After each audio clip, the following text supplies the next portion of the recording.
It was on an April evening in 1962, in a hall lit by 1,000 chandeliers, that Sophia Loren rose to her feet, her dark eyes shimmering, and walked slowly onto the stage of the Academy Awards.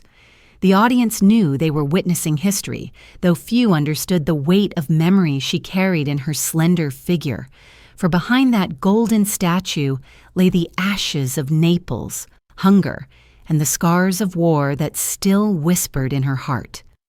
Good evening, dear listener. Before we begin our long journey together, I invite you to settle into stillness. Tell me, if you wish, in the comments below where you are listening from and at what hour, so that our memories may form a quiet chain across the world. Do not forget to touch the subscribe button, for with that gesture you help us keep alive these timeless chronicles, whispered from one generation to another across distance and silence. The beginning of Sophia Loren's story is not in the glitter of cinema, but in the trembling earth of Naples in the summer of 1934, when a child was born into a world already preparing itself for the destruction of war. She was not born as Sophia Loren, but as Sophia Villani Ciccoloni, a name that carried no fragrance of fame, only the weight of lineage and the absence of legitimacy. Her father, Riccardo Ciccoloni, gave her his surname but little else, his presence no more than a shadow that appeared at the doorway and retreated. Her mother, Romilda, bore the burden of raising a daughter in a society where respectability was chained to marriage and where survival was tied to honor. Yet Romilda was not one to shrink from life. She had once dreamed of becoming an actress herself, even journeying to Rome with her hopes, her face bright with youth and ambition. But the gates of fortune closed to her. Instead, her beauty and passion were passed to her daughter, who from the earliest days seemed to reflect the contradictions of her mother: fierce tenderness and unyielding strength, sadness worn like a second skin, and an eye for dreams that seemed far beyond reach. The city of Naples in those years was no place of comfort. The streets were alive with merchants calling out, with carriages rattling across cobblestones, with the scent of bread emerging from narrow shops. Yet above it all hung a persistent heaviness, the weight of poverty. Sophia grew up in Pozzuoli, a district near the sea, where families crowded into modest apartments, where laundry swayed on balconies, and where hunger was not a distant idea, but a daily companion. It is said she was a thin, sickly child, often mocked for her awkward frame and called toothpick by other children. Yet hunger carved strange outlines into the soul. Perhaps it was this very frailty that sharpened the fire in her gaze, a light that others would later mistake only for beauty. The years of war pressed down quickly upon her childhood. The sky of Naples was often ripped open by the howl of sirens, by the pounding of bombs that left ruins where homes once stood. Sophia and her family often had to run to shelters, clutching one another in darkness, waiting for the explosions to fade.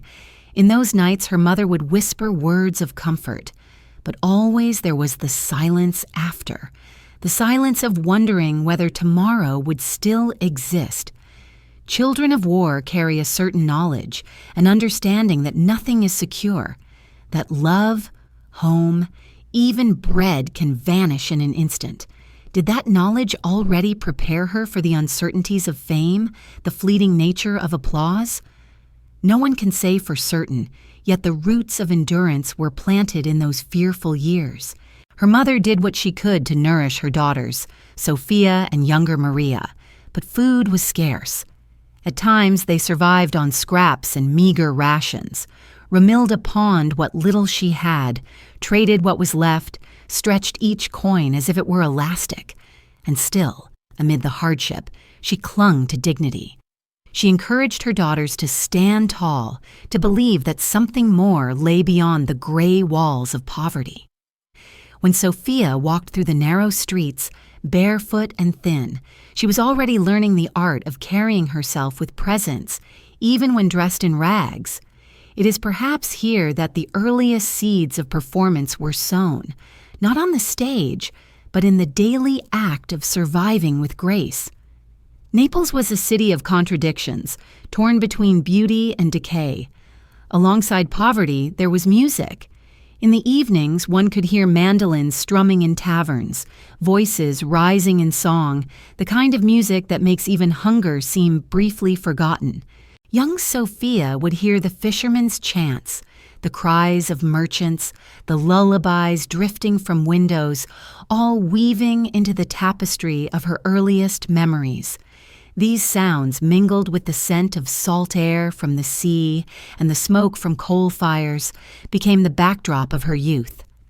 The city itself was her first stage, filled with characters of all types: beggars, dreamers, soldiers, mothers carrying baskets of fruit. Later, when she would step into roles that demanded raw humanity, was she not drawing from this earliest theater? Her father's absence left a wound, but perhaps it also left a kind of freedom. Without his presence, Sophia was raised in a house where women's voices carried authority. Romilda, though often weary, filled her daughter's mind with stories, with music, with memories of what could have been. There is a strength born in those who are raised by mothers alone, a strength tempered by sacrifice. It is said that Romilda was not always gentle, that she carried frustrations which sometimes spilled over, yet beneath it was an unshaken devotion. For every bitter word there was also the stubborn act of keeping her children alive when survival itself was in question. The war years etched lines into the face of Naples and into the soul of Sophia. Hunger continued, fear continued, but so too did the quiet persistence of living. One story tells of how, during one bombing, shrapnel struck near her, leaving a scar on her chin. It was a small mark, yet even that mark seemed to vanish in the radiance of her growing beauty. For what is beauty but a face that carries all its scars, yet still shines? And so her childhood drifted forward, each day uncertain, each evening filled with the heavy silence after destruction.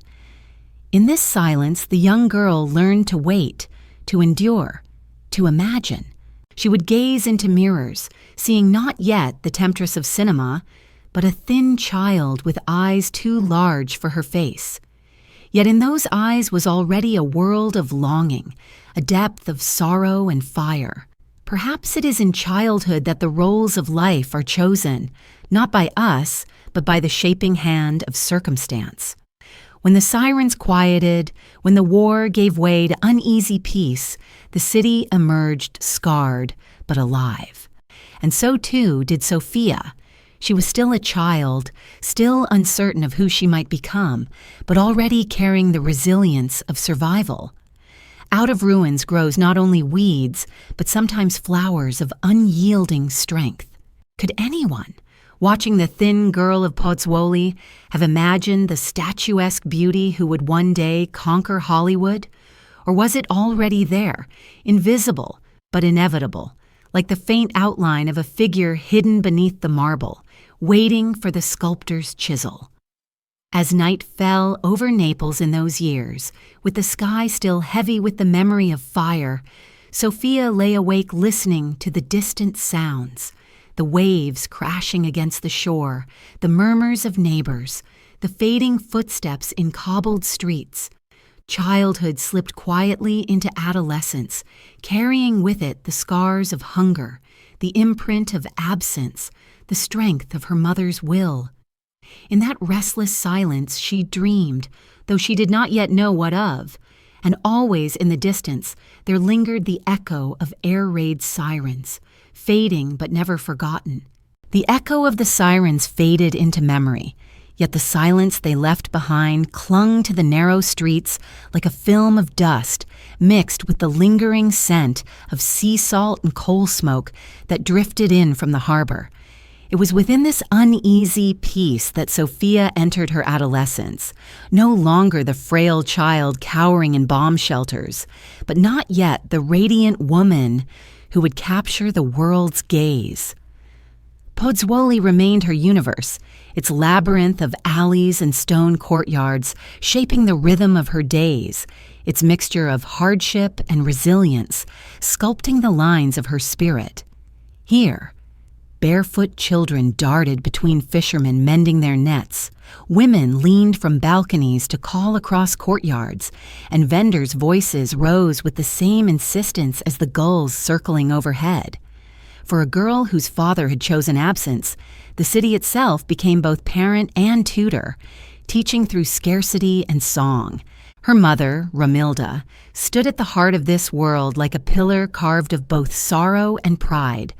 Though her dreams of becoming an actress had crumbled in Rome's studios, she carried herself with the elegance of someone who had once known that possibility. She taught her daughters, Sophia and little Maria, to walk with heads lifted, even when their dresses were patched and their shoes worn thin. Dignity, she insisted, was not something granted by wealth or society, but something one must wear like an invisible garment.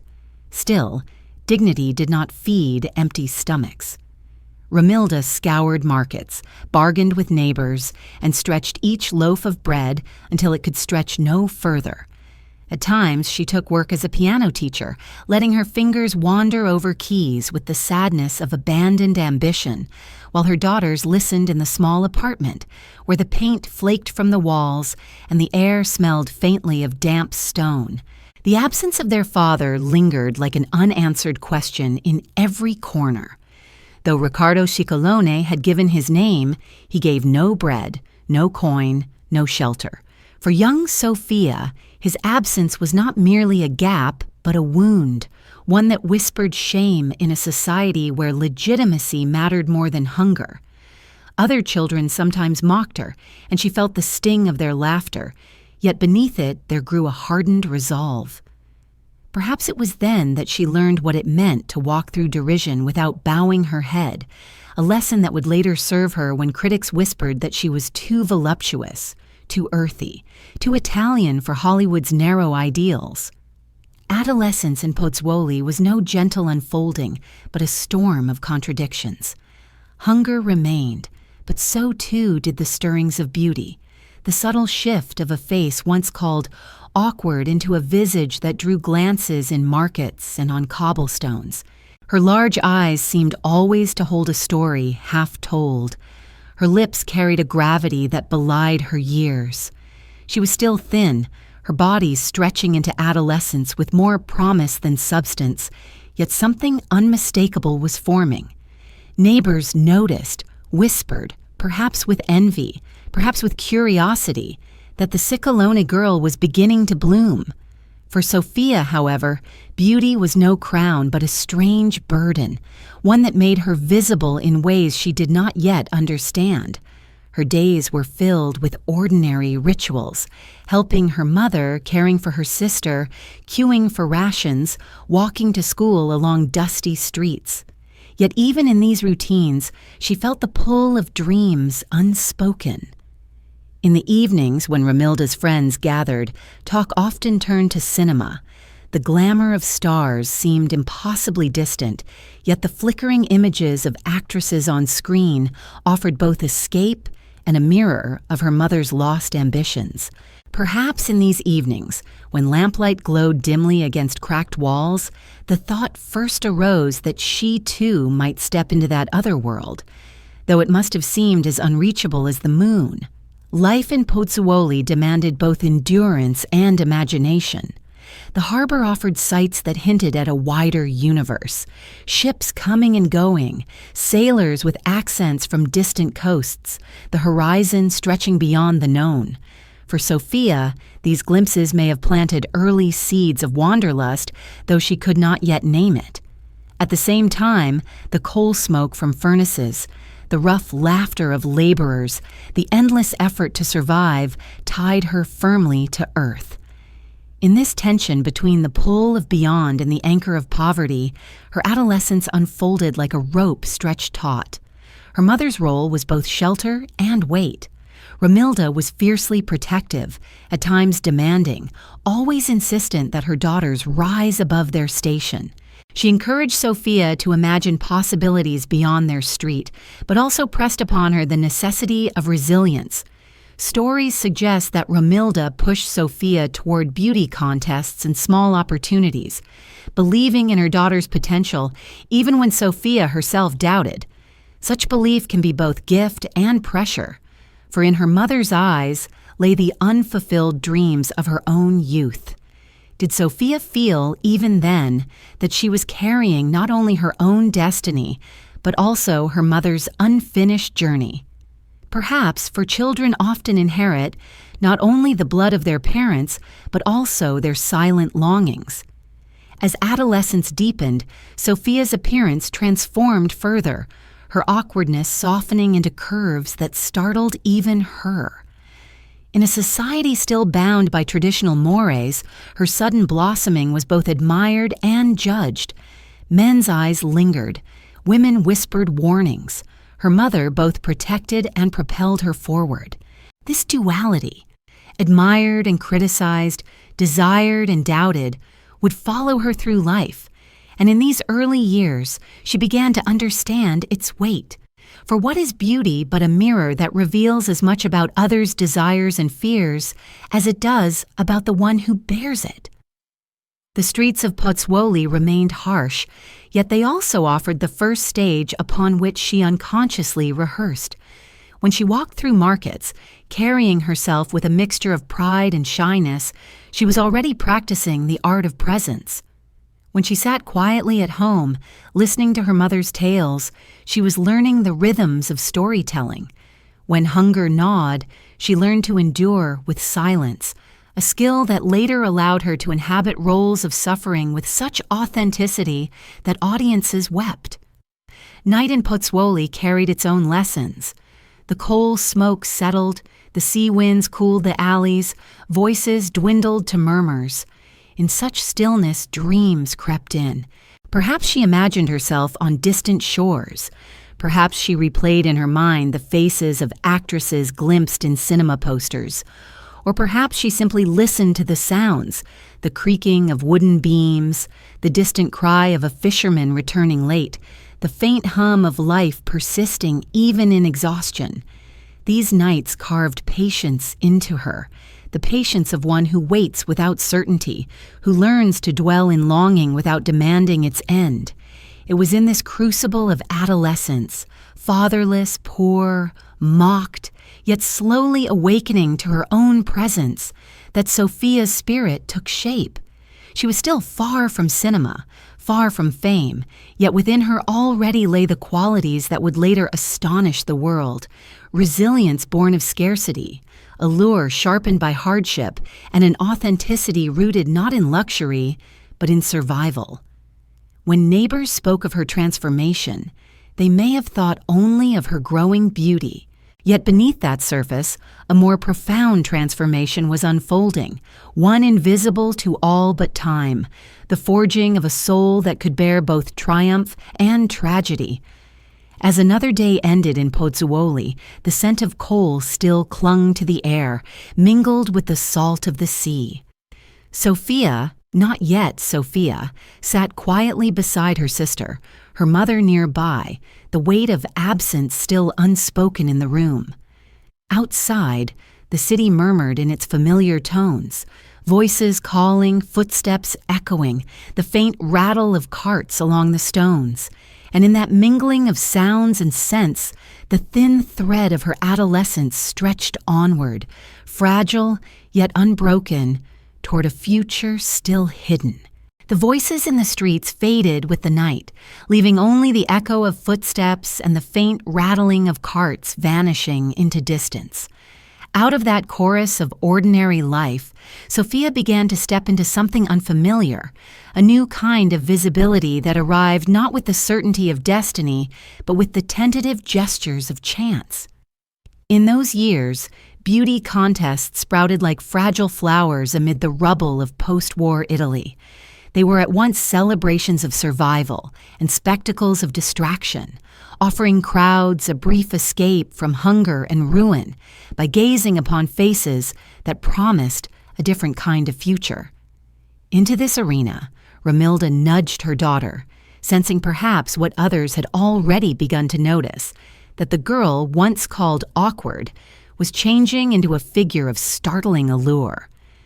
The contests themselves were modest affairs, held in small halls or seaside pavilions, often with more noise than glamour. The air was thick with the scent of perfume mingled with cigarette smoke, and the clatter of shoes on wooden floors echoed as families gathered to cheer their local candidates. For Sophia, stepping onto such a stage was a trial by fire.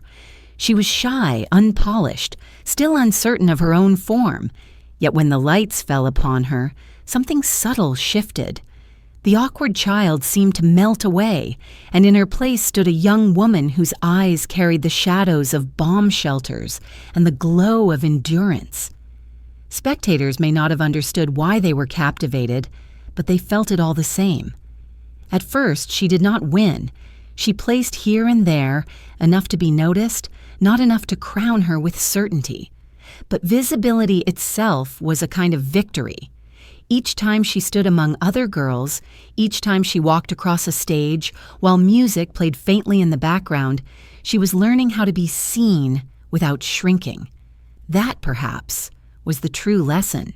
For in a world where poverty had made her invisible, where her father's absence had marked her with silence, these contests gave her the strange and unsettling experience of being looked at, judged, and remembered. Was this gift or curse? Could a young girl know the difference? Romilda, watching from the sidelines, surely felt her own heart stirred with conflicting tides. Pride in her daughter's presence, perhaps envy too, for she herself had once dreamed of such a stage. It is difficult to separate a mother's ambition from her daughter's steps, especially when poverty presses so heavily upon them both. Did Sophia feel that she was walking not only for herself, but for her mother, carrying her unfulfilled hopes along with her own fragile courage? Perhaps that is why she bore those early contests with a kind of solemnity, as though aware that each moment contained more than just a crown of flowers or a ribbon. In one such contest, when she was still only a teenager, the judges took particular notice. Her beauty was not of the polished, conventional kind, but something raw, Mediterranean, touched with earth and fire. Her body was beginning to carry the voluptuousness that would later set her apart in Hollywood, though at the time it drew criticism as much as admiration. Some said she was too bold, too intense, too unlike the slender ideals of Northern elegance. Yet it was precisely this difference that lingered in memory. She did not look like anyone else, and in a world saturated with images, that was a rare and precious thing. As she continued to appear in contests, her confidence grew, though it was not the easy confidence of someone born into comfort. It was the kind that emerges slowly, like a flower breaking through stone. She still felt the weight of poverty, the judgment of society, the awkwardness of her early years. But she also felt the stirrings of power, the knowledge that her presence could silence a room, that her gaze could hold strangers in thrall. Such power, once recognized, cannot be forgotten. Yet beauty is never simple. It attracts as much danger as admiration. In the markets and on the streets, men's eyes lingered longer, whispers followed her, and the line between praise and intrusion blurred. For a girl still so young, this was unsettling, even frightening. She clung to her mother's protection, to her sister's companionship, navigating a world where her own face had begun to separate her from others. Was beauty a shield against poverty, or merely another form of exposure? The answer would take a lifetime to unravel. Still, those contests gave her a kind of doorway, however narrow. Talent scouts, photographers, and minor producers often attended, searching for faces that might fill the background of films or advertisements. It was through such encounters that Sophia first brushed against the world of cinema, not yet as an actress, not yet even as a serious candidate, but as a possibility. She posed for small photographs, appeared in minor roles, sometimes without credit, learning the machinery of a world that seemed both alluring and merciless. Each experience, however brief, planted in her the sense that something beyond Pozzuoli was possible. And yet, each evening, she returned home to the same small apartment, the same scent of coal and damp stone, the same meals of scarcity stretched by her mother's ingenuity. Fame had not yet lifted her from poverty. She was still a daughter of Naples, still mocked at times, still carrying the insecurities of her awkward childhood. The contests had shown her a glimpse of what might be, but the path forward was still uncertain, littered with obstacles she could not yet name. One evening, after such a contest, when the applause had faded and the hall was empty, she lingered a moment longer, standing on the bare wooden stage. The air still carried the faint perfume of spectators, the echoes of laughter, the distant cry of the sea beyond the walls. In that stillness, perhaps she asked herself silently what it all meant. Was she truly destined for more? Or was this just another fleeting distraction in a life ruled by survival? The answer did not come, for answers rarely come in adolescence. But the question itself marked a turning. From that night onward, her footsteps through Pozzuoli carried a new cadence. The neighbors noticed, even if they could not name it. The girl who had once been overlooked was now a figure people turned to watch. Each step forward seemed to whisper of something approaching, though still hidden beyond the horizon. In the markets, in the alleys, in the dim apartments where families gathered, her name began to circulate, not yet as legend, but as curiosity. And so her life pressed onward, carried by both hunger and possibility. The contests did not crown her queen, but they crowned her with something subtler. Awareness. Awareness of her own presence. Awareness of a world that might open. Awareness of the double-edged gift she carried. That awareness was both heavy and intoxicating, a burden she could neither refuse nor set aside. As the evening settled over Naples once more, the last applause of that modest contest fading into memory, Sophia walked home along cobblestone streets. The lamps flickered, the sea air cooled her skin, and her thoughts wandered silently. Behind her trailed the faint echo of clapping hands, already dissolving into silence, already replaced by the emptiness of an ordinary night. Ahead lay the uncertainty of what might come, and above the stars shone with their indifferent glow, as if to remind her how small and yet how luminous a single life could be. The applause faded, leaving only silence, and in that silence, the image of an empty stage lingered, lit by a single bare bulb, waiting for another performance.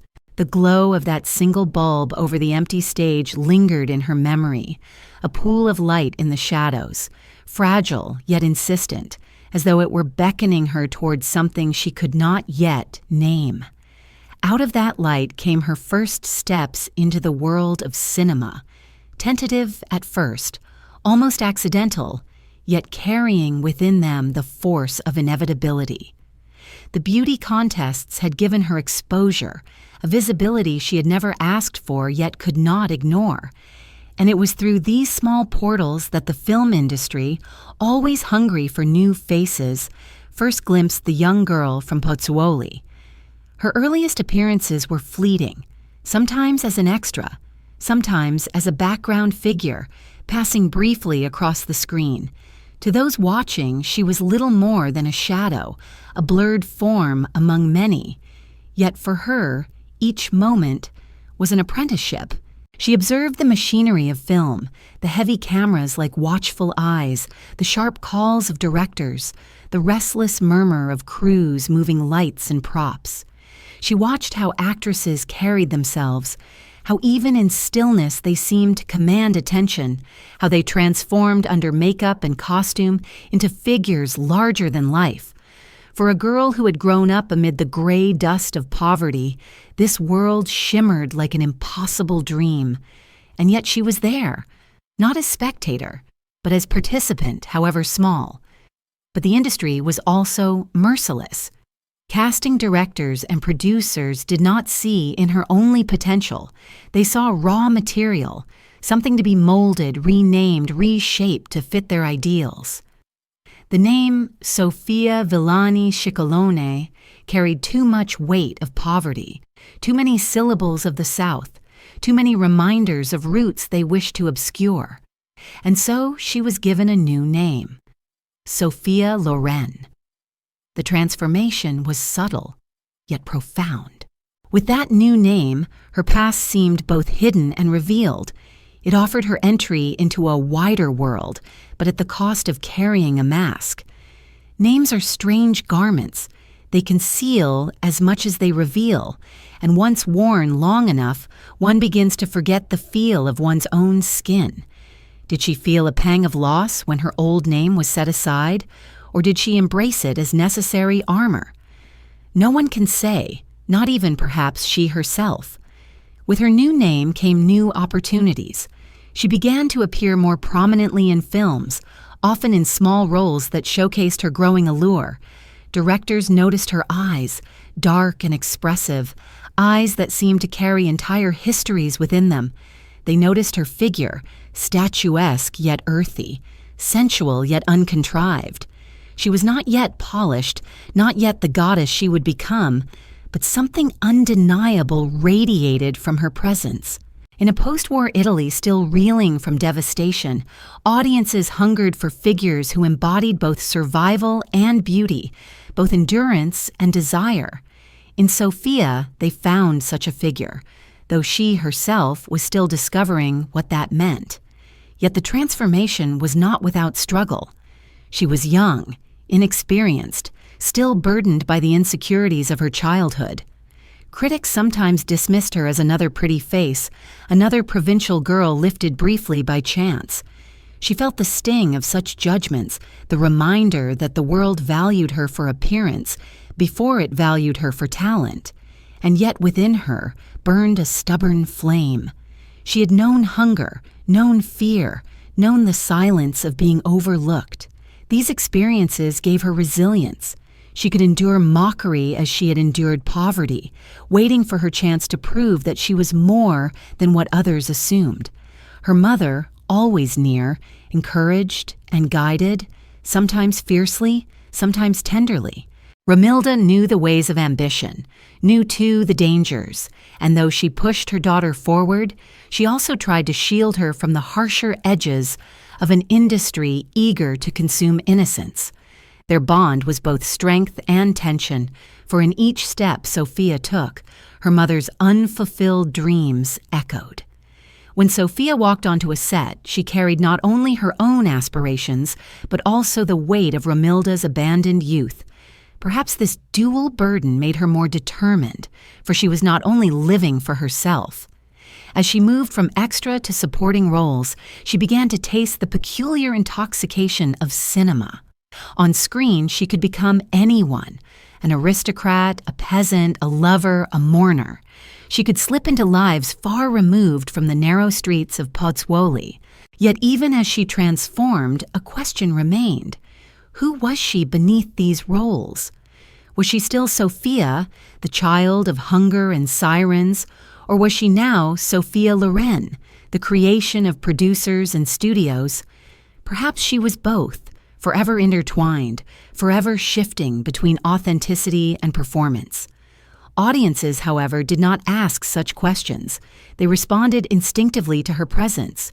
Her beauty was not the polished, fragile beauty of porcelain, but something warmer, more elemental, carrying the heat of the Mediterranean sun and the weight of lived experience. It was beauty that did not conceal its roots in poverty, but rather seemed to grow stronger from them. In a world eager for distraction, yet still scarred by war, this kind of beauty was irresistible. She was both fantasy and reminder, both goddess and neighbor. In these early years, she learned quickly the lessons of the camera. She learned how to hold stillness so that a single glance could carry volumes. She learned how to let silence speak louder than dialogue. She learned how to endure the endless repetition of takes, the scrutiny of lenses that captured every flaw, every hesitation. She learned, above all, how to transform herself into an image while retaining some secret part within untouched. For without such secrecy, without that hidden inner self, an actress risks becoming only what others project. The reel of her early career spun onward, each film a small step, each role another layer in the slow construction of myth. She was not yet a star, but she was no longer invisible. Her name, her new name, began to circulate beyond Naples, beyond Pozzuoli, carried by word of mouth, by posters pasted on walls, by the murmur of audiences leaving theaters. With each step, the light of that single bulb on the empty stage grew brighter, no longer solitary, but part of a constellation beginning to form. Yet even as her career began to take shape, she carried within her the contradictions of her origin. She was a young woman forged in poverty, shaped by hunger, hardened by absence, now stepping into a world of glamour that seemed both alluring and alien. Each evening, when filming ended, when the lights dimmed and the cameras were covered, she returned to her family, to the familiar scent of home, to the quiet presence of her mother and sister. The glamour of cinema was real, but it was not yet her life. She walked between two worlds, the harsh familiarity of poverty and the shimmering uncertainty of fame, uncertain which truly belonged to her. And as she walked, the reels kept turning, the lights kept shining, and the name Sophia Loren became more familiar, more resonant, more inseparable from the young woman herself. But within, the question remained unresolved. Was she the mask or the face beneath? Perhaps both, forever bound, forever shifting, as all who step into the light of performance must be. The film reel spun on, flickering light against a blank wall, its hum filling the silence of the room, and within its shifting images lay the promise of all that was to come. The reel flickered and spun, its hum filling the air, and out of that light and shadow, a new figure appeared in her path, not on screen but in the dim corridors beyond it. His name was Carlo Ponti, a man of experience and influence, already shaped by years in the industry, already a presence in Italian cinema. To Sophia, still finding her way among sets and scripts, he was at first a distant figure, a producer whose gaze seemed to see beyond the fragile mask of appearances. Their first meetings were not thunderclaps of passion, but quiet exchanges in the half-lit rooms of studios, conversations that seemed ordinary, yet carried undercurrents neither could ignore. Carlo Ponti was older, established, bound already by ties of family and law, yet drawn toward the young actress who seemed at once vulnerable and unyielding. Sophia, still more Sophia beneath her new name, felt both wary and intrigued. He offered what few others could: guidance, stability, the assurance that her career was not merely a passing chance, but something that could be shaped, directed, protected. Yet this guidance was not without its shadows, for in his interest lay more than professional admiration. It carried the weight of affection, of desire, of something that would grow into a bond both scandalous and enduring. The world around them was quick to judge. Italy, still deeply tied to tradition, still under the moral shadow of the church, did not look kindly upon a union that defied conventions. Carlo was married, though estranged, bound by laws that made divorce nearly impossible in those years. Sophia, still so young, became entwined in whispers of scandal. To some, she was the temptress, the ambitious girl using her beauty to climb. To others, she was the devoted lover, risking reputation for the sake of passion. And yet, beyond judgment and rumor, there remained the simple truth. Two lives had recognized in each other a bond neither could release. For Sophia, this relationship was more than romance. It was also a passage into maturity, a confrontation with the complexities of love and power. Carlo was not only lover, but mentor, not only protector, but also the mirror in which she saw her own future reflected. He opened doors, yes, but he also demanded of her the courage to walk through them. Under his guidance, her roles became more significant, her career more focused. He encouraged her to cultivate her craft, to see beyond beauty, to understand the art that lay at the heart of cinema. Without him, perhaps she would still have risen, but with him, her path took on a direction that would shape the rest of her life. Yet love lived in shadows can never be simple. Their relationship demanded secrecy, demanded resilience against disapproval, demanded that she endure the sting of being judged not for her talent, but for her choices. At times, the pressure must have seemed unbearable, the whispers too loud, the walls of propriety too high, and yet she remained by his side, not as a pawn, not as a passing figure, but as partner. Did she ever doubt, late at night, whether the price was too high? Did she ever wonder whether the path she had chosen would tarnish her legacy before it was even written? These questions linger like echoes, unanswered, but within them lies the poignancy of her youth. Carlo himself was no stranger to sacrifice. By aligning himself so publicly with Sophia, he risked not only reputation but also career. For scandal is a fickle fire that can consume as easily as it illuminates. Yet he, too, remained, drawn by something beyond calculation. Perhaps it was her resilience, her authenticity, her capacity to embody both fragility and strength. Perhaps it was the recognition that she, like him, carried wounds that only deepened their bond. Whatever the reason, their connection endured where others might have faltered. For Sophia, love and career became inseparable threads. Each role she accepted, each stage she stepped onto, carried with it the weight of their shared journey. When she appeared on screen, audiences saw not only the actress, but also the woman whispered about in corridors, the woman who defied convention. And perhaps that defiance added to her allure, for there is a strange magnetism in those who live outside the bounds of expectation.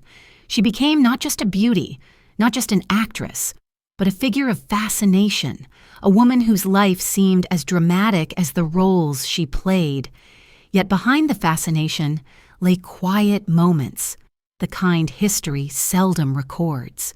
Evenings when she and Carlo spoke softly about films, about art, about the burdens of their choices. Mornings when she rose early, weary yet determined, ready to step once more before the camera. In these moments, she was not the temptress of headlines, but simply a woman in love, navigating a world that refused to understand. And so their story unfolded, both scandalous and steadfast. Each year brought new challenges, new criticisms, new triumphs. Yet always at the center was their bond, unbroken by disapproval, unshaken by distance. In time, it would evolve into a marriage, though not without difficulty, not without battles against law and custom. But even before vows were exchanged, the essence of their union was already forged. Loyalty in the face of judgment, passion in the face of restraint, resilience in the face of scandal. The door closed softly in the darkened corridor where they first met, and from that closing door, a new chapter opened in her life. She was no longer only the girl from Pozzuoli, no longer only the actress renamed for cinema. She was now a woman bound by love, entangled in controversy, stepping into a world where personal and professional could no longer be separated. And as the corridor fell into silence, the echo of that closing door lingered, leading her into the next chapter, where Italian cinema itself would rise from the ashes and carry her image across the world. The hush of that corridor where the door had closed lingered like a pause in music, and from it she stepped into the wider stage of Italian cinema, a stage still trembling with the aftershocks of war, yet alive with new energy. Italy in those years was a country piecing itself back together, its wounds not fully healed, its cities scarred, yet its spirit restless and searching. Out of rubble and ruin arose a new language of film, a language that spoke not with the grand gestures of old, but with the rawness of life itself. This was neo-realism, a cinema of shadows and dust, of ordinary people and unvarnished truths, and it became the soil in which Sophia Loren's career first took deep root.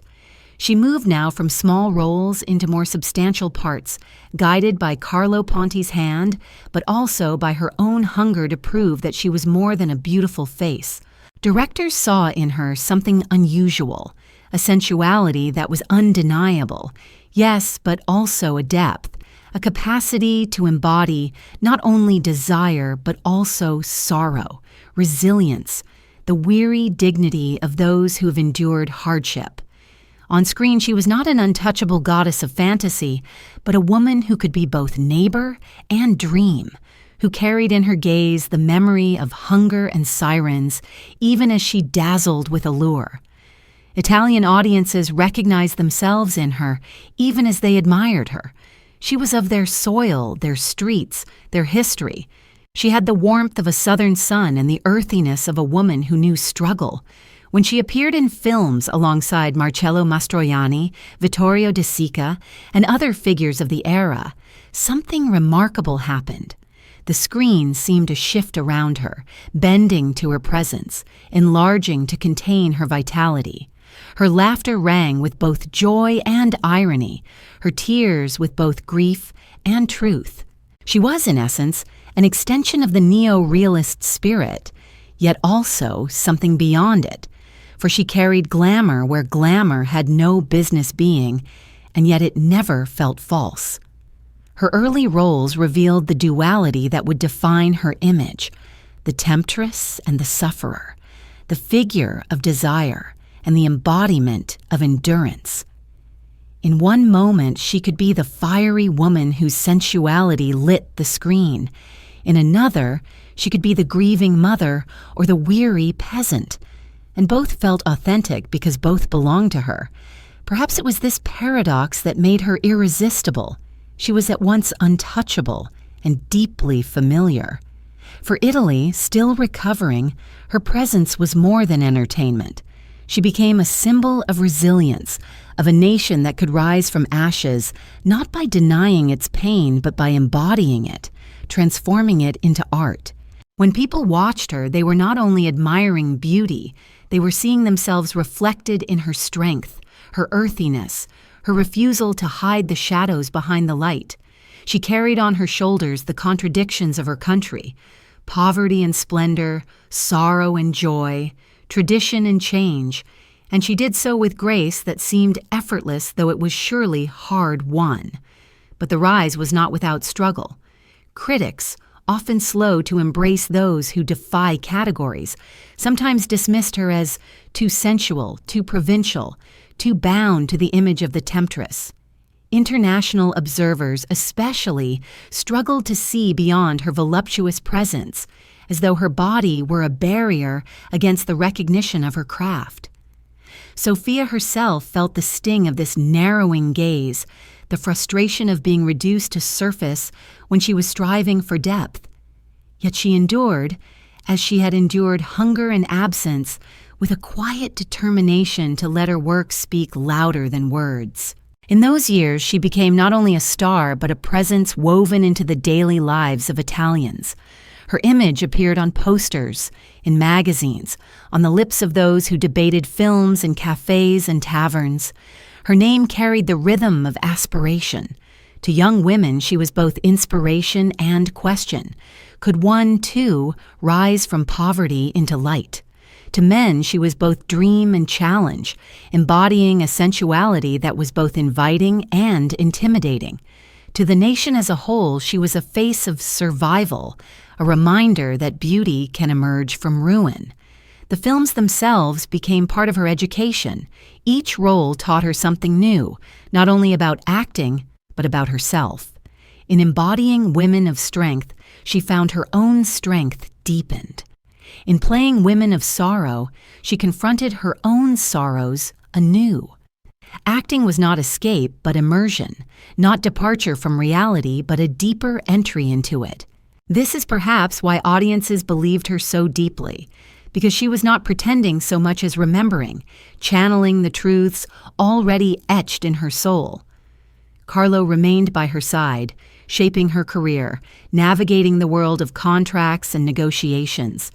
But in front of the camera, she was alone, and there she grew into herself.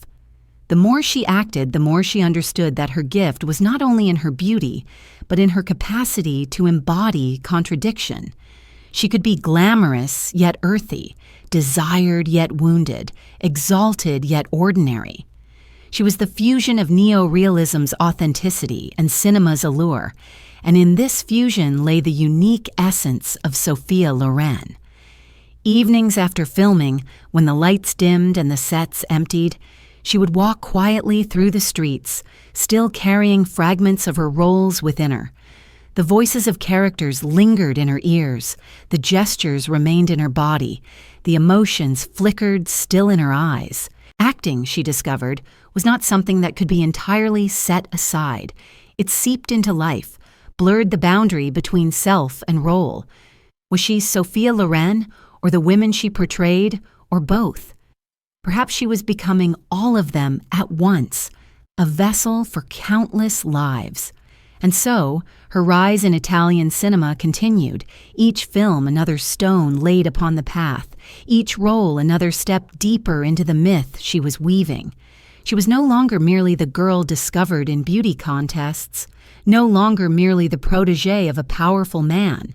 She was becoming an artist, a figure whose presence could move nations, whose image could linger in memory long after the reel stopped spinning. The laughter of crowded cinemas echoed in her memory, laughter that celebrated not only the film but the survival of joy itself in a wounded land. Yet even as the laughter filled the air, there was always, at the edge of hearing, the sudden quiet that followed when the lights rose and people stepped back into lives still marked by hardship. Sophia understood this silence, for she carried it within herself. And it was in this silence that her performances gained their weight, their resonance, their truth. The cinema doors closed, the streets outside fell into hush, and the laughter that had filled the night dissolved into memory, leaving behind only the echo of footsteps and the faint image of a young woman walking onward into a future still unknown. The hush outside the cinema doors clung to the night air, broken only by the shuffle of shoes on cobblestones, by the muted voices of families returning home. Within that hush, Sophia Loren felt herself drifting toward a new horizon, one not bounded by the narrow streets of Naples or the theaters of Rome, but by the distant promise of a land across the ocean. Hollywood, that name spoken with reverence and doubt, shimmered before her like a mirage. To some, it was the pinnacle of glory, a place where stars were minted in light. To others, it was a trap, a machine that consumed the very humanity it seemed to celebrate. For Sophia, it was both hope and trial, a crossing into a world that might exalt her or diminish her. Italy had given her soil, roots, the strength of neo-realism's raw honesty. But the lure of Hollywood was undeniable. Its films were already global, its reach unmatched, its myths written into the fabric of the 20th century. Carlo Ponti, ever her guide and guardian, believed that her presence could conquer even this empire of images. And so the journey began, not as a single moment of departure, but as a gradual stepping away from the familiar, each step a whisper of farewell to the streets that had formed her. The voyage itself was a blur of seas and skies, a crossing both physical and symbolic. One can imagine her on the deck of a ship, or gazing through the small window of an airplane, watching the waters stretch endlessly, her thoughts suspended between two continents. Behind her lay the earth of Naples, the ashes of war, the laughter and sorrow of Italian cinema. Ahead lay Los Angeles, a city of wide streets and glittering illusions, where the sun itself seemed artificial in its brightness. Did she feel anticipation or dread? Perhaps both, for who can approach the unknown without carrying both hope and fear? Hollywood received her with the mixture it reserved for outsiders, fascination and skepticism. She was exotic in their eyes, her features too bold, her presence too earthy for their polished molds. The studios admired her beauty, yet wondered whether she could be reshaped into the kind of star America understood. They draped her in gowns, styled her hair, adjusted her accent, all attempts to fit her into an image they had already constructed. Yet Sophia was not easily molded. Beneath the layers of costume and instruction, her essence remained unaltered, Mediterranean, sensual, authentic. It was this very refusal to dissolve into their expectations that made her compelling, even when they doubted her. Her first roles in Hollywood carried both triumph and challenge. She was cast alongside titans of American cinema, Cary Grant, Clark Gable, and others whose names already echoed across the world. With them, she shared the screen, and with them she entered the gaze of international audiences. Yet for all the glamour, the champagne, the flash of cameras at premieres, there was also loneliness. Hollywood was not Italy. Its streets lacked the warmth of neighbors calling from balconies. Its air lacked the mingled scents of sea and coal smoke. It was a city of surfaces, dazzling but cold, where friendships often felt like contracts and love like performance. Sophia moved through this world with grace, yet always carried within her the grounding of her past. She did not forget hunger, nor the weight of absence, nor the dignity of those who had nothing yet held themselves proudly. These memories gave her a resilience that many in Hollywood, cushioned from hardship, could not fathom. When critics dismissed her accent, she endured. When directors asked her to soften her features, to diminish the very essence of her being, she resisted quietly, offering instead performances that bore her truth. Slowly, audiences began to see not just an exotic beauty, but a woman of depth, a presence that could not be erased. Yet the cultural clash was not easily bridged. Hollywood valued polish, while Sophia radiated rawness. It sought to mold desire into narrow forms, while she embodied desire that was expansive, Mediterranean, filled with both laughter and sorrow. She often felt herself an exile in this land of light, admired yet not fully understood. But perhaps exile was already part of her essence, for she had long carried the silence of fatherlessness, the displacement of poverty, the duality of being both celebrated and judged. In this sense, Hollywood did not diminish her. It revealed more clearly the contradictions she had always borne. The roles she played in America often leaned toward glamour, toward the image of the Temptress, and while she performed them with grace, they did not always allow the depth she had revealed in Italian films. Yet even within these constraints, her presence was undeniable. Audiences could not look away. She carried into each scene the authenticity of someone who had lived through more than the script required. Her laughter was not only charm but memory. Her gaze not only allure but endurance. Off-screen, her life in Hollywood was colored by whispers and intrigue. The studios paired her with Cary Grant in publicity, and rumors swirled of affection between them, though her heart remained tied to Carlo Ponti. This tension between public image and private loyalty mirrored the larger tension of her Hollywood years, the gap between what the industry wanted her to be and what she truly was. In this gap, she lived with dignity, never fully surrendering to either side. At times, she must have felt adrift, neither fully belonging to Italy nor fully embraced by America. Yet it was within this liminal space that her identity as an international star began to form. She was not simply Italian, not simply Hollywood, but something between, something larger, a figure who could embody both the sorrow of neorealism and the dazzle of American spectacle. This in-between space was difficult, yes, but it was also fertile. From it, she grew into a presence that transcended borders, a symbol not of one nation but of cinema itself. The champagne left untouched on hotel balconies, the gowns worn once and set aside, the endless interviews filled with questions that never reached her essence. All these were part of her Hollywood years.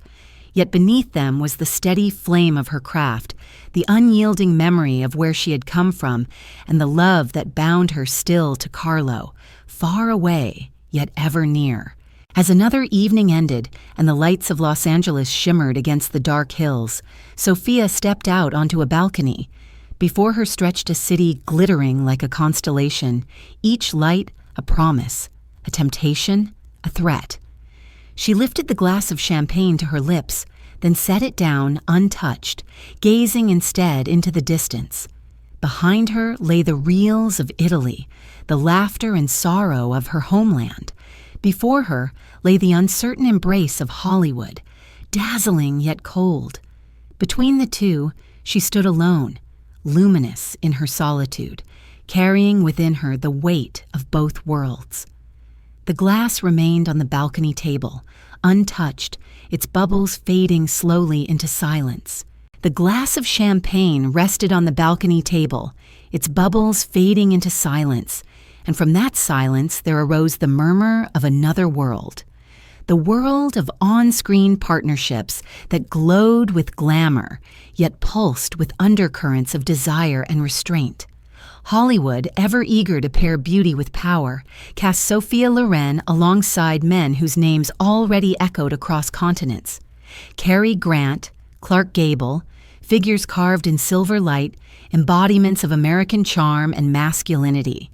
To stand beside them was both honor and test, for she was no longer the girl from Pozzuoli or the young actress of neo-realism, but an international figure who must prove herself in the most scrutinized arena of cinema.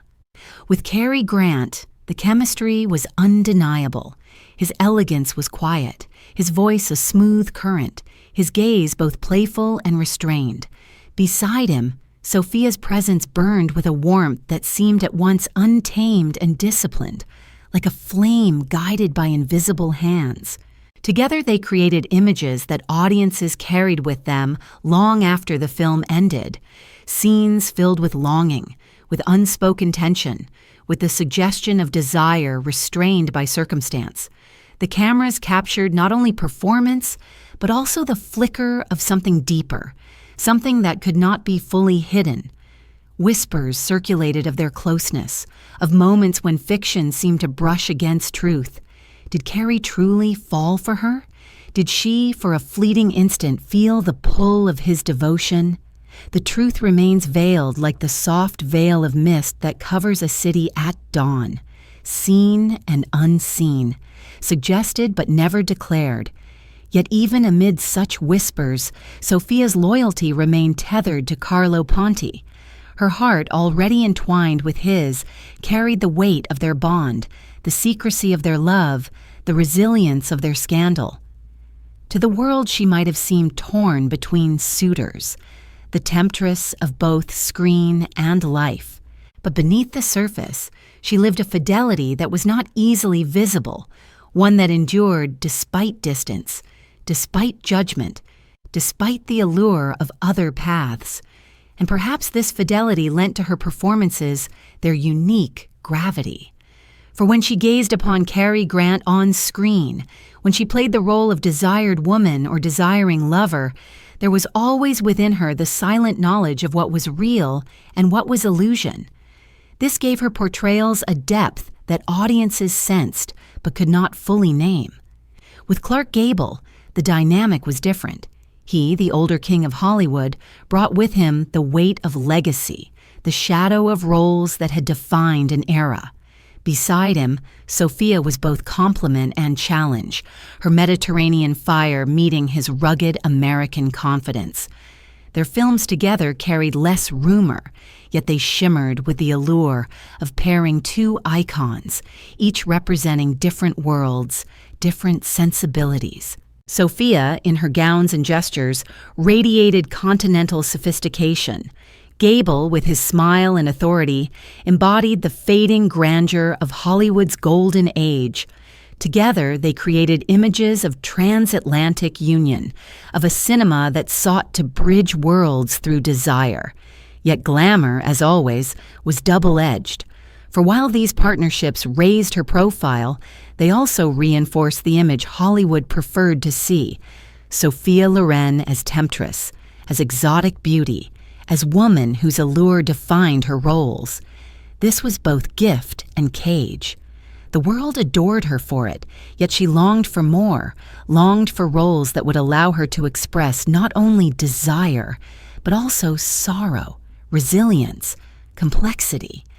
In Hollywood's gaze, she sometimes felt diminished, as though the very qualities that made her unique were being narrowed into cliché.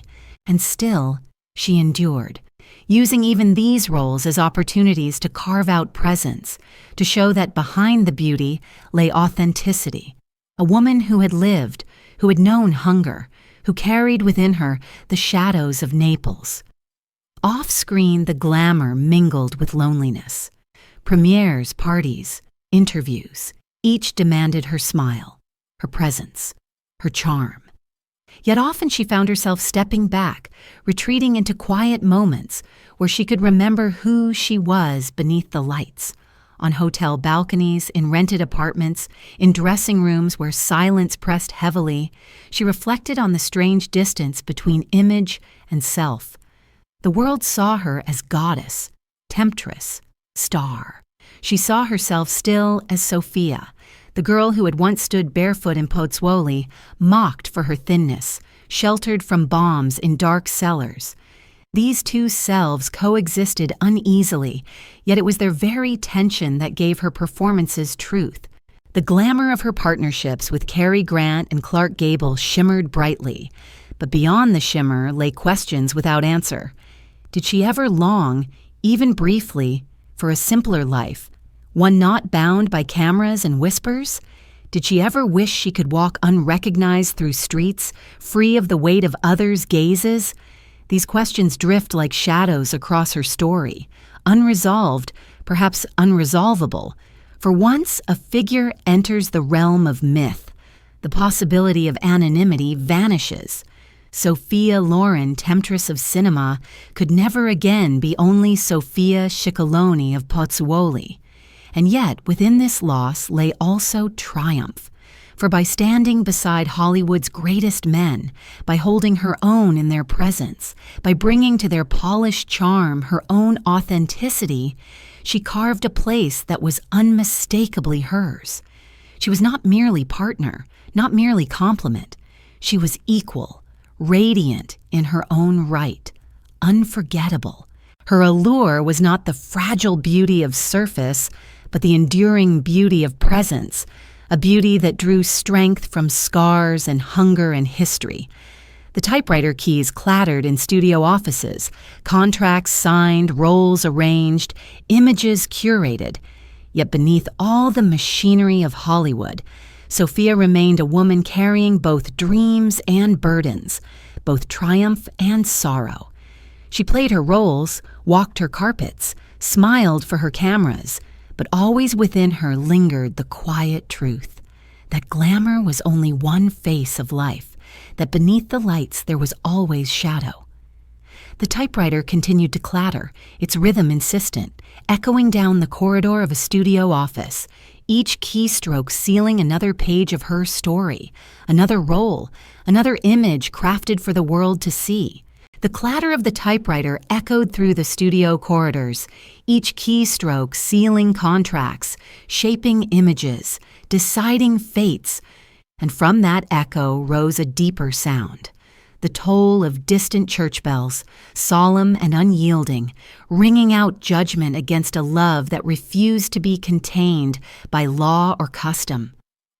For Sophia Loren and Carlo Ponti, the private affection that had begun in dimly lit corridors was now bound to the public stage, where their bond collided with the unrelenting weight of Catholic morality and Italian law. Carlo was still legally married, though long separated from his wife. And in Italy of the 1950s, divorce was not only rare, but nearly impossible.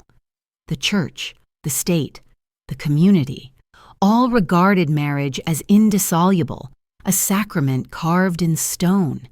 And yet here was Carlo, devoted to Sophia, shaping her career, standing by her side, bound not by convention but by a love that grew stronger with each year.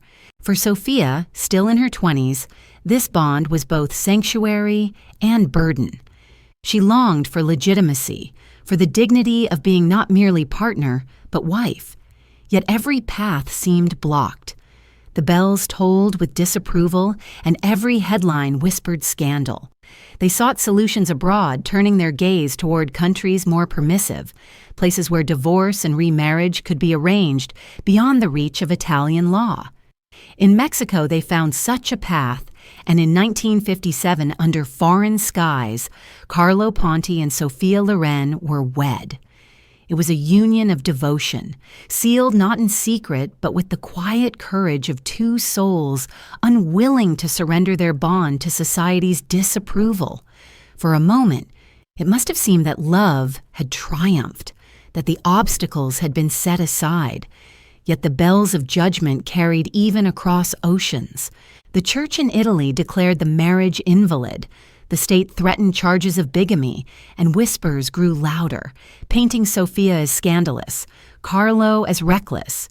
For Sophia, the weight of this judgment was profound. She was not merely actress now, but figure of controversy. Her private life dissected as though it were another performance on screen. Critics spoke not of her craft, but of her choices, not of her films, but of her fidelity. She, who had carried herself with dignity through poverty, who had risen from nothing, was now reduced by many to caricature, the temptress who stole another woman's husband. The cruelty of such simplification must have cut deeply, for behind the scandal lay a truth rarely acknowledged. Hers was not a love born of calculation or ambition, but of devotion, of shared struggle, of trust. And yet she endured. Just as she had endured hunger, absence, and Hollywood's narrow gaze, she endured the sting of judgment. She stood by Carlo, refusing to let the world dictate the boundaries of her heart. Perhaps in this endurance lay the deepest truth of her character, a refusal to abandon what she loved, even when it cost her reputation, even when it set her against law and faith. For Sophia, love was not a fleeting passion, but a loyalty that could survive scandal. Still, the consequences were heavy. To maintain appearances, Carlo and Sophia at times lived apart, their union shadowed by legal battles and ecclesiastical condemnation. They could not walk freely as husband and wife, could not enjoy the simple dignity of recognition. Yet within the privacy of their shared spaces, they lived as family, as partners, as companions bound by something deeper than paper or ritual. Was this not, in its essence, the truest form of marriage? Two souls choosing one another despite the world's refusal to bless them? The world, however, thrives on scandal, and their union fed countless stories. Photographs were scrutinized, gestures exaggerated, rumors spun. For Sophia, each appearance in public became a negotiation between her image as actress and her reality as woman. She could dazzle on red carpets, smile before cameras, embody desire on screen, yet within her heart there remained a quiet plea for acceptance, for the right to live openly in love. This plea would not be answered for many years, and until then she lived in the space between defiance and longing. Yet it was this very defiance that deepened her presence on screen. In roles where she played women judged by society, women torn between passion and convention, she carried within her the truth of her own life. When she gazed into the camera with eyes filled with both desire and sorrow, audiences believed her because she was not only acting, she was remembering, she was confessing. The line between role and self blurred, and from that blur arose performances of startling authenticity. The church bells tolled still, their sound echoing across piazzas, condemning what they could not contain. But Sophia and Carlo walked onward, hand in hand, even if not always in public. Their bond endured decades, surviving scandal, legal battles, even the relentless passing of time. In later years, when the world softened and their union was finally recognized, it became clear that what many had once called scandal was, in truth, a story of resilience, of two lives bound together against all odds. In those years of disapproval, however, the weight was heavy, and Sophia bore it with both strength and sorrow. Behind her laughter, behind her glamorous gowns, behind her radiant smile at premieres, there lay the echo of tolling bells, solemn and unyielding. They reminded her that she was both adored and condemned, both celebrated and shamed. And yet, through it all, she remained unwavering in her devotion. The bells continued to toll in the distance, their sound fading into the night air, leaving behind the silence of streets emptied after Mass. And in that silence, Sophia walked onward, carrying within her both scandal and loyalty, both condemnation and love. The bells that had tolled in judgment slowly faded, their echoes dissolving into the silence of streets emptied after Mass. And in that silence, Sophia Loren turned again to the one sanctuary that had never betrayed her, the screen.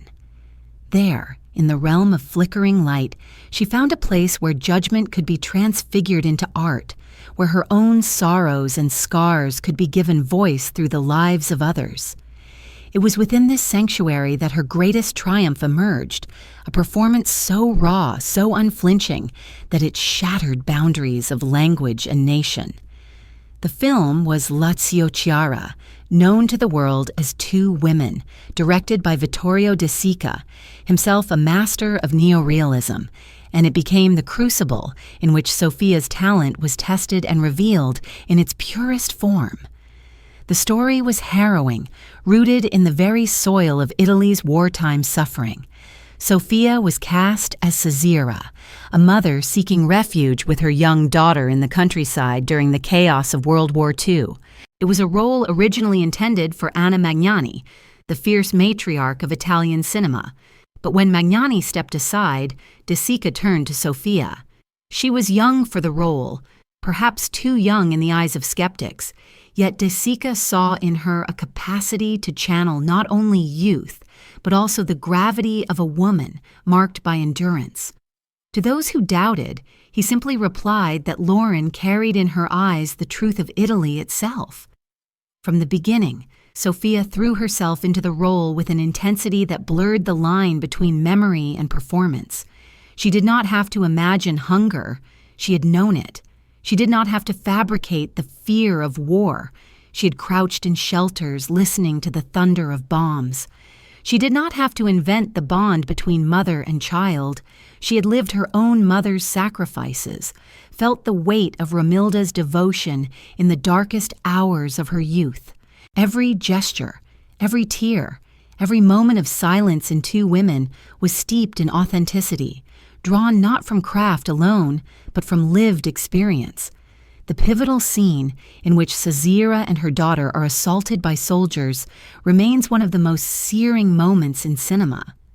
Sophia's performance in that scene was not theatrical, but devastatingly real, her cries echoing the anguish of countless women whose stories had never been told. Audiences did not see Sophia Loren, star of Hollywood glamour. They saw Caesira, the embodiment of suffering, resilience, and maternal love.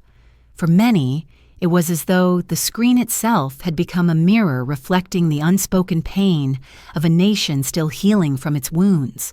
When Two Women was released in 1960, its impact was immediate and profound. Critics who had once dismissed her as merely a beauty now bowed before the depth of her craft. She was awarded the Academy Award for Best Actress, the first ever given for a performance in a foreign language. The world, accustomed to Hollywood polish, was stunned by the raw power of her portrayal. It was not glamour that triumphed, but truth. Not seduction, but survival. In accepting that award, standing on the stage where the chandeliers blazed above her, Sophia carried with her not only the pride of her own journey, but the voices of all those who had lived and suffered through war, voices often silenced, yet here given form through her. The triumph was not only professional, but deeply personal. For a woman who had long been judged, who had been diminished by whispers of scandal, who had been seen more as body than as soul, this recognition was vindication. It declared to the world that Sophia Loren was not merely a temptress, not merely a symbol of desire, but an artist of profound power, capable of carrying the weight of tragedy and truth. In her own words, she later said that Two Women was the film that revealed her to herself, that taught her the depths of her own capacity. Yet even in triumph, shadows remained, for the role of Sisera had forced her to reopen wounds she had long carried silently. The cries of war, the hunger of childhood, the absence of a father, these were not simply remembered but relived. Art had given her recognition, but it had also exacted its price. Did she ever wonder, in quiet moments after filming, whether she had given too much of herself, whether in embodying Sisera she had surrendered pieces of Sophia that could never be reclaimed? Perhaps. And yet the gift of art is always entwined with sacrifice, and Sophia gave herself wholly, leaving audiences with a performance that endures as testimony. The success of Two Women also deepened her bond with Italy. For while Hollywood had sought to mold her into its own image, it was her return to Italian soil, her return to stories of her homeland that revealed her true power. Italy embraced her not only as star, but as daughter, as voice of its sorrows, as symbol of its resilience. She became, in the eyes of many, the embodiment of a nation's endurance, a figure who carried both the glamour of cinema and the authenticity of lived truth. From this triumph, her career expanded further, spanning both Europe and America, her name now spoken with reverence in both worlds. Yet no matter how many films she made, no matter how many awards she gathered, Two Women remained the cornerstone, the performance against which all others would be measured. It was not simply a role, it was a revelation, a moment when art and life fused into something timeless. When the curtain fell on that chapter, when the applause of awards ceremonies faded, Sophia found herself standing in a new kind of silence. Not the silence of scandal, not the silence of judgment, but the silence of recognition, heavy and profound. It was the silence of one who has been seen truly, perhaps for the first time, not for beauty, not for scandal, but for soul. Yet even in this silence, another sound lingered. It was not the toll of church bells this time, nor the applause of theaters. It was softer, more intimate. The cry of a mother, echoing long after the final scene, a cry that blurred the line between character and actress, between Sisera and Sophia, between art and life. And that cry would follow her, a reminder that triumph and tragedy are never far apart, that even the brightest stage light cannot erase the shadows that live within us. The cry of a mother lingered in the air long after the final scene of Two Women had faded from the screen, a sound that clung like smoke, impossible to banish. And from that echo, Sophia Loren walked into a new season of her life. For if that cry had revealed her soul, it also marked the threshold of dazzling international stardom, a place where applause followed her wherever she went, yet where the hush of loneliness often walked quietly beside her. She was no longer the barefoot child of Pozzuoli, nor the scandalous protégé whose love had provoked whispers. She was now an artist acknowledged by the highest honor of her craft, an actress whose face adorned magazine covers from Rome to New York, whose name was spoken with reverence in languages across the globe, Awards, invitations, premieres. The world seemed to open itself to her with eager arms. In elegant gowns, jewels glittering at her throat, she stepped into palaces of cinema and banquet halls where the powerful gathered, and each time she appeared, eyes turned, voices hushed, as though a goddess had entered the room. Yet for all the dazzle, Sophia remained tethered to her humanity, perhaps more so because she knew the emptiness that applause can conceal. To be adored by millions is not the same as to be known, and in the bright flood of international fame, she often felt a shadow of solitude. The laughter of admirers, the flashes of cameras, the endless chatter of interviews filled her days. Yet at night, she sometimes returned to quiet rooms where the silence pressed heavily, reminding her that the world adored the image, but did not always see the woman within. Her career expanded swiftly in these years, branching across continents. In America, she starred in films that celebrated her glamour, casting her alongside leading men whose fame matched her own. In Europe, she returned to roles that allowed her to sink again into the soil of her roots. This balance between continents, between spectacle and authenticity, defined her international presence. She became not only an Italian star nor a Hollywood import, but something larger, an icon of global cinema, bridging worlds with her gaze, her laughter, her tears. But fame demands its price. The more brightly she shone, the more others projected upon her their fantasies, their desires, their judgments. For some, she was the eternal temptress, the embodiment of a sensuality. For others, she was the serious artist, the survivor who transformed suffering into art.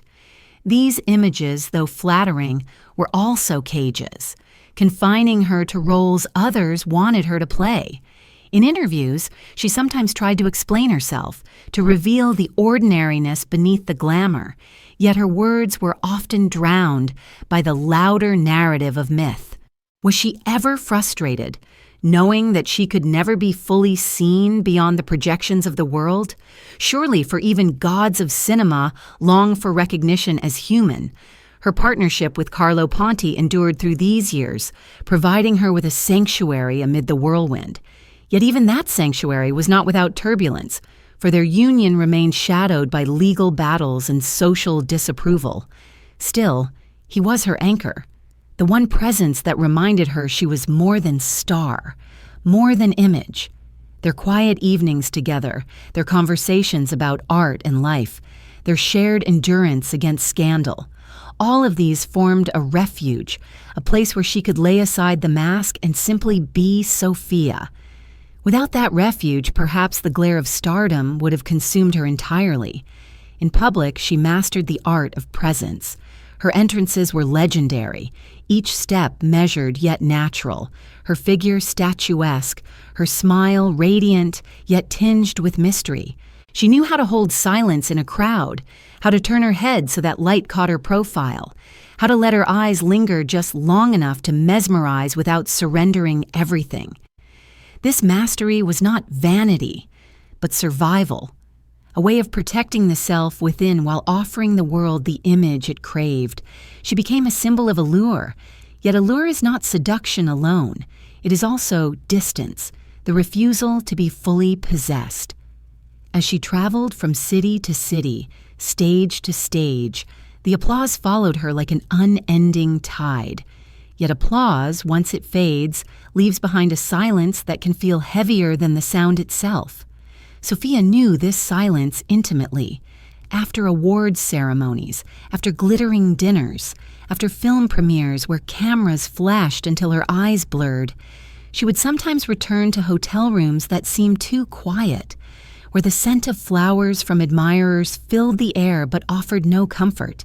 There, in that solitude, the child from Pozzuoli stirred again within her, reminding her of hunger, of absence, of nights when silence had been filled with bombs rather than applause. Perhaps it was this memory that prevented fame from consuming her entirely, anchoring her to reality even as the world tried to lift her into myth. Her stardom of these years was not without contradictions. She was celebrated for her beauty, yet longed to be seen for her craft. She was honored as symbol of desire, yet yearned to be acknowledged as artist of depth. She was applauded by strangers, yet sometimes felt unseen by those nearest. And yet it was precisely these contradictions that gave her presence such resonance. For the audience, even if unconsciously, sensed them, and it was this complexity that made her unforgettable. Sophia Loren in these years was not only actress, but also mirror. The world looked at her and saw its own desires, its own longings, its own contradictions. She embodied both the fantasy of glamour and the authenticity of survival, both the temptress of cinema and the woman who had once been mocked as toothpick in the streets of Pozzuoli. To hold these opposites together, to carry them with grace, required a strength far greater than applause could ever acknowledge. The years of dazzling stardom unfolded like a golden curtain, each role, each award, each appearance adding to the tapestry of her myth. Yet even as the curtain shimmered, she remained aware of the shadows behind it. For beneath the glory lay loneliness, and beneath the applause lay silence.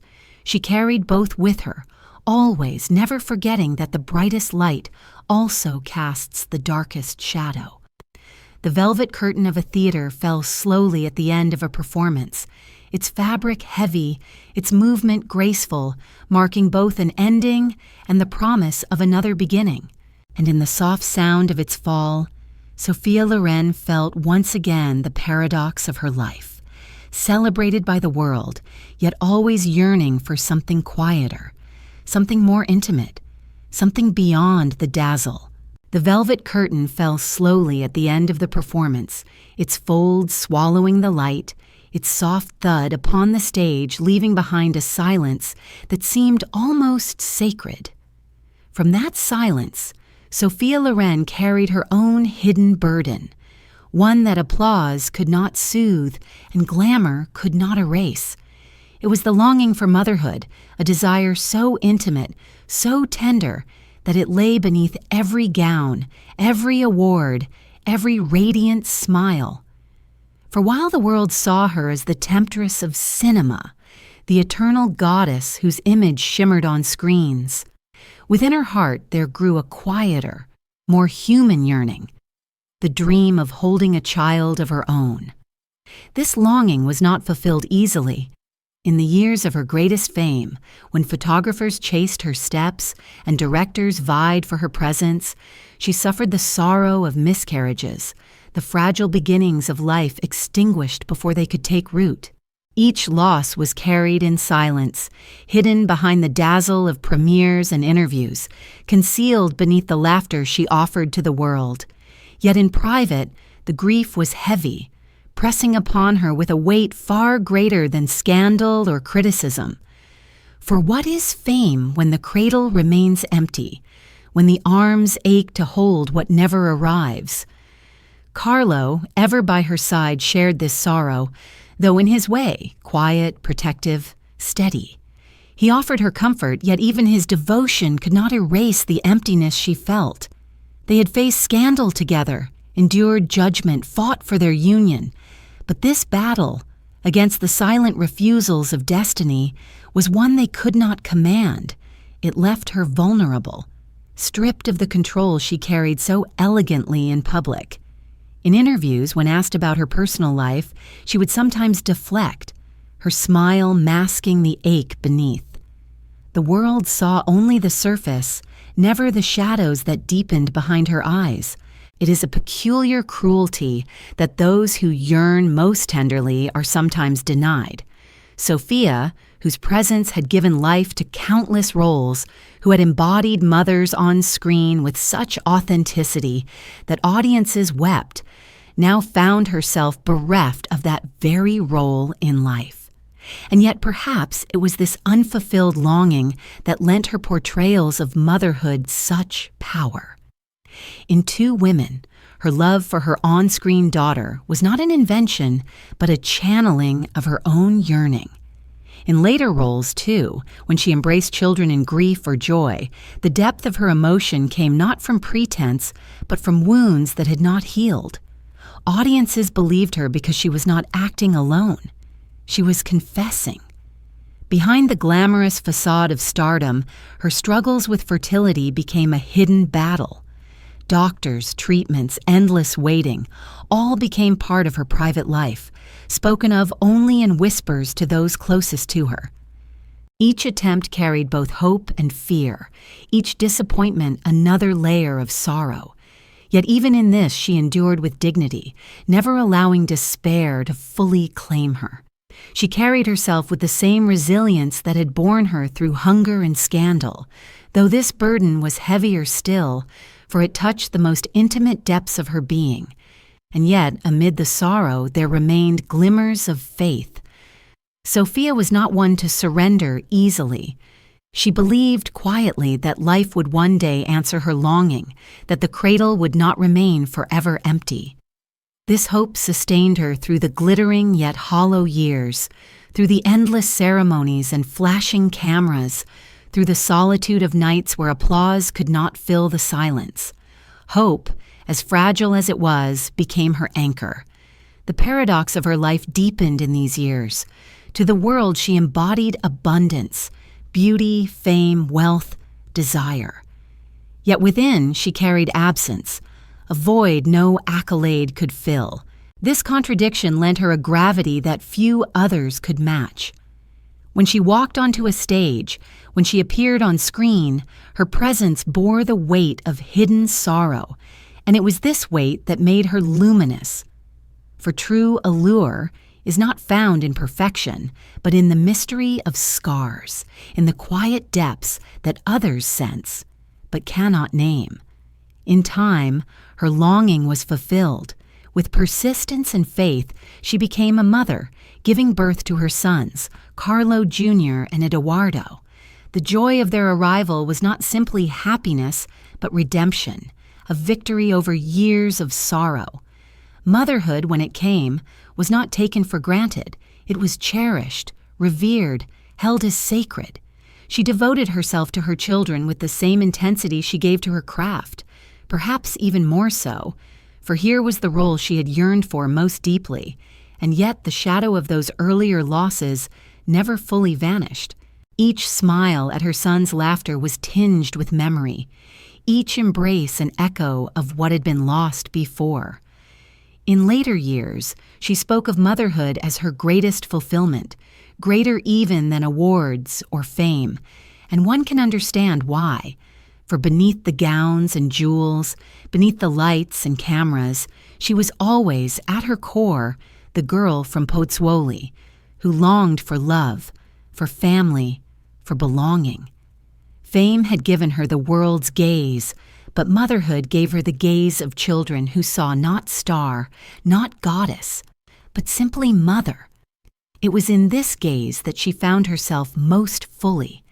Yet during those years of struggle, before fulfillment came, her sorrow was a constant companion, hidden in the folds of her gowns, in the shadows behind her radiant eyes. It was a private tragedy, lived quietly amid public triumph, a reminder that even the most luminous figures carry unseen burdens. Perhaps this is why audiences loved her so deeply, because without knowing why, they sensed the truth. They sensed that behind her allure lay fragility, that behind her triumph lay wounds, that behind the goddess lay a woman who longed, who suffered, who endured. The cradle rocked in silence, empty in those years, its wooden frame creaking softly in the shadows of rooms where hope lingered yet again unfulfilled. That silence carried forward, unresolved, waiting for the day when it would finally be broken by a child's cry. The cradle creaked softly in the shadows, rocking in silence, and from that silence, Sophia Loren turned again toward the place that had first given her voice. Hollywood had offered her glamour, abundance, and the gaze of the world, but Italy remained the soil of her being, the ground from which her spirit had sprung. In time, she returned, not as the hungry girl from Pozzuoli, not as the uncertain adolescent pushed onto contest stages by her mother, but as an international star whose name glittered in every corner of the earth. Yet Italy was more than homecoming. It was renewal. It was the reminder that beyond the dazzle of foreign lights, there lay cobblestones, dialects, sea air, and the intimacy of stories too rooted in soil to ever be transplanted elsewhere. The Italian cinema that welcomed her back had evolved since her first steps into its world. The neo-realism of the immediate post-war years had softened, giving way to works that still bore social truth, but also embraced comedy, satire, and the complexity of modern life. Sophia found herself once again in the company of directors and actors who had become companions in art, none more important than Marcello Mastroianni. With him, she formed a partnership not merely of performance, but of rhythm, two presences whose interplay seemed natural, inevitable, as if they had always belonged to the same stage. In films such as Yesterday, Today, and Tomorrow and Marriage Italian Style, their chemistry was not a mere device, but a living force. He with his wry humor, his expressive subtlety, she with her fire, her warmth, her depth. Together they embodied not only characters but archetypes, man and woman, as Italy itself understood them. Flawed, passionate, comic, tragic, inseparable.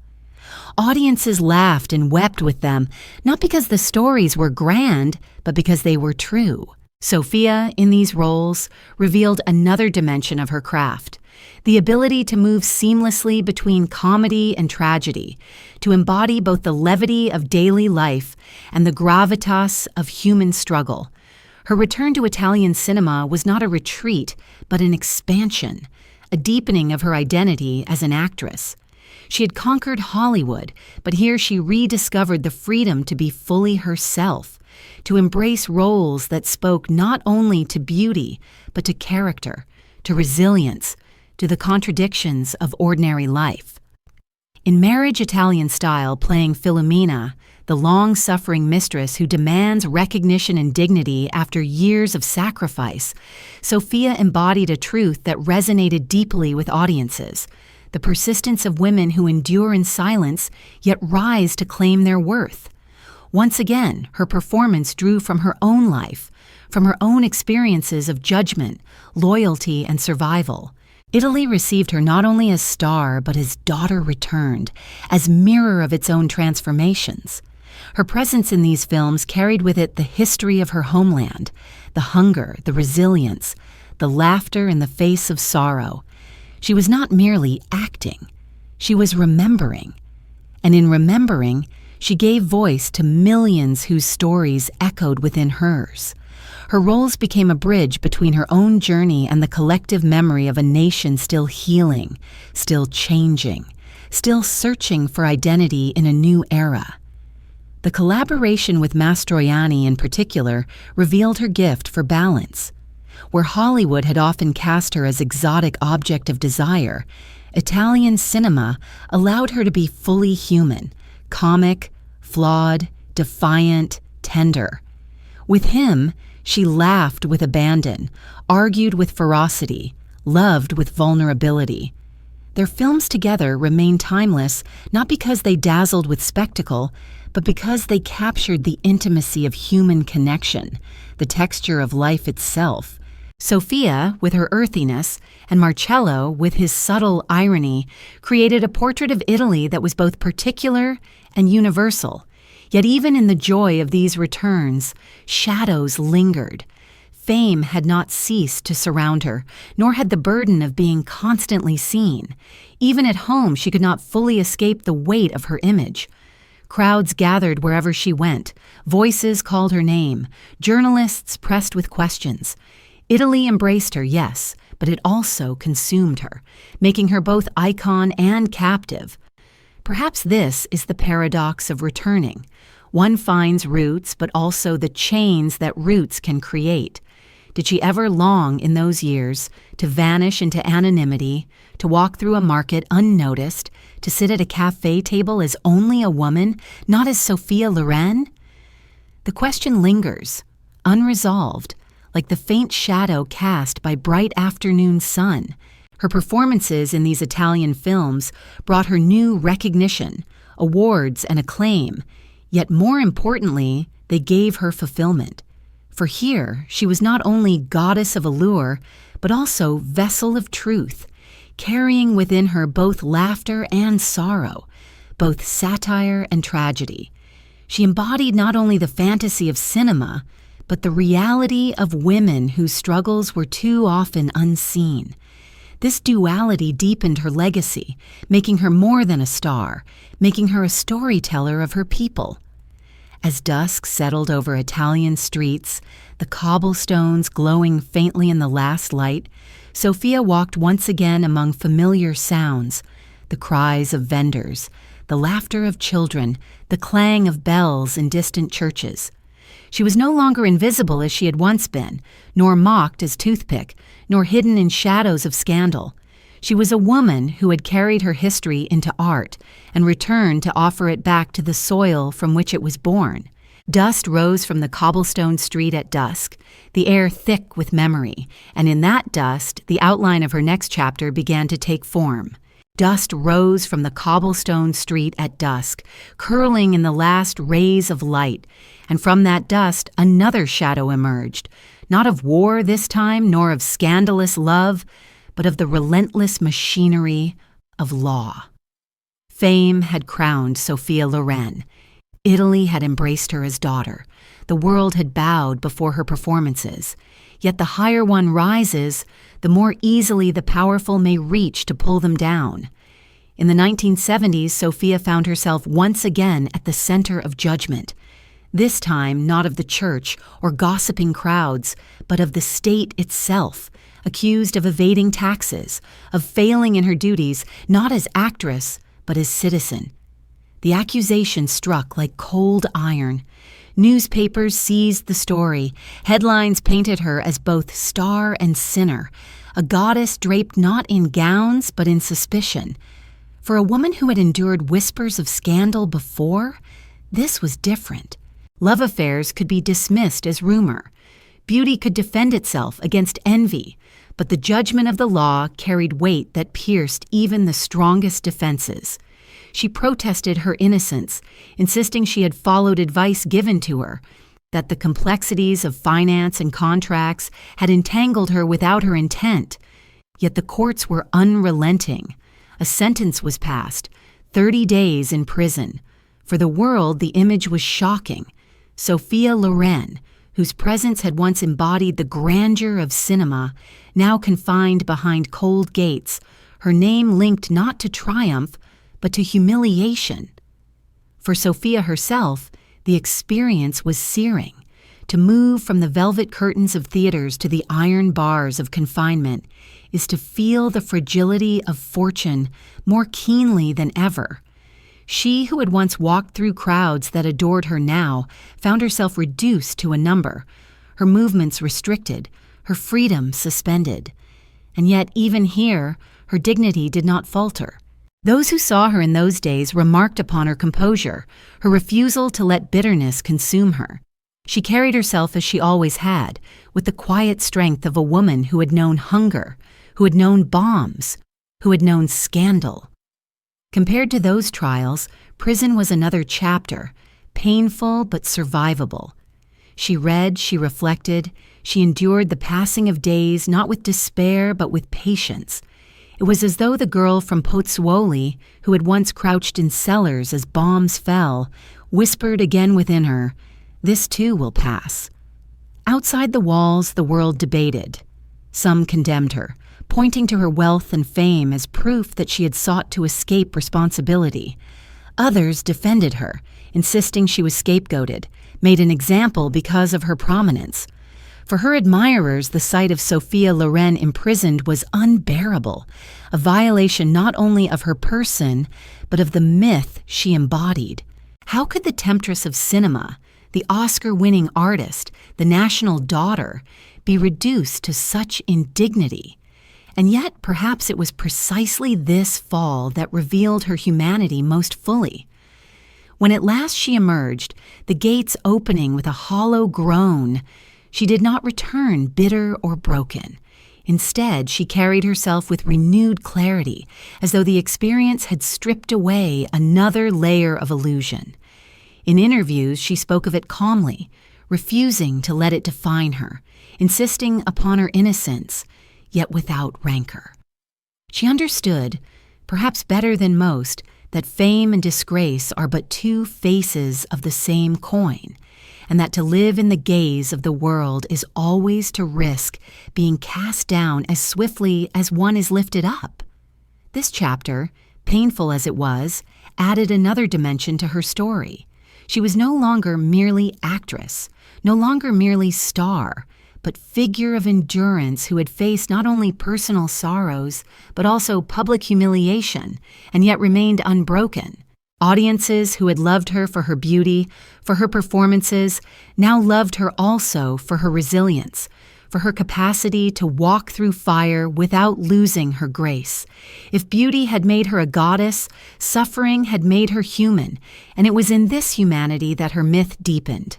Behind the glamour of cinema lies always the shadow of power, contracts, finances, laws, judgments.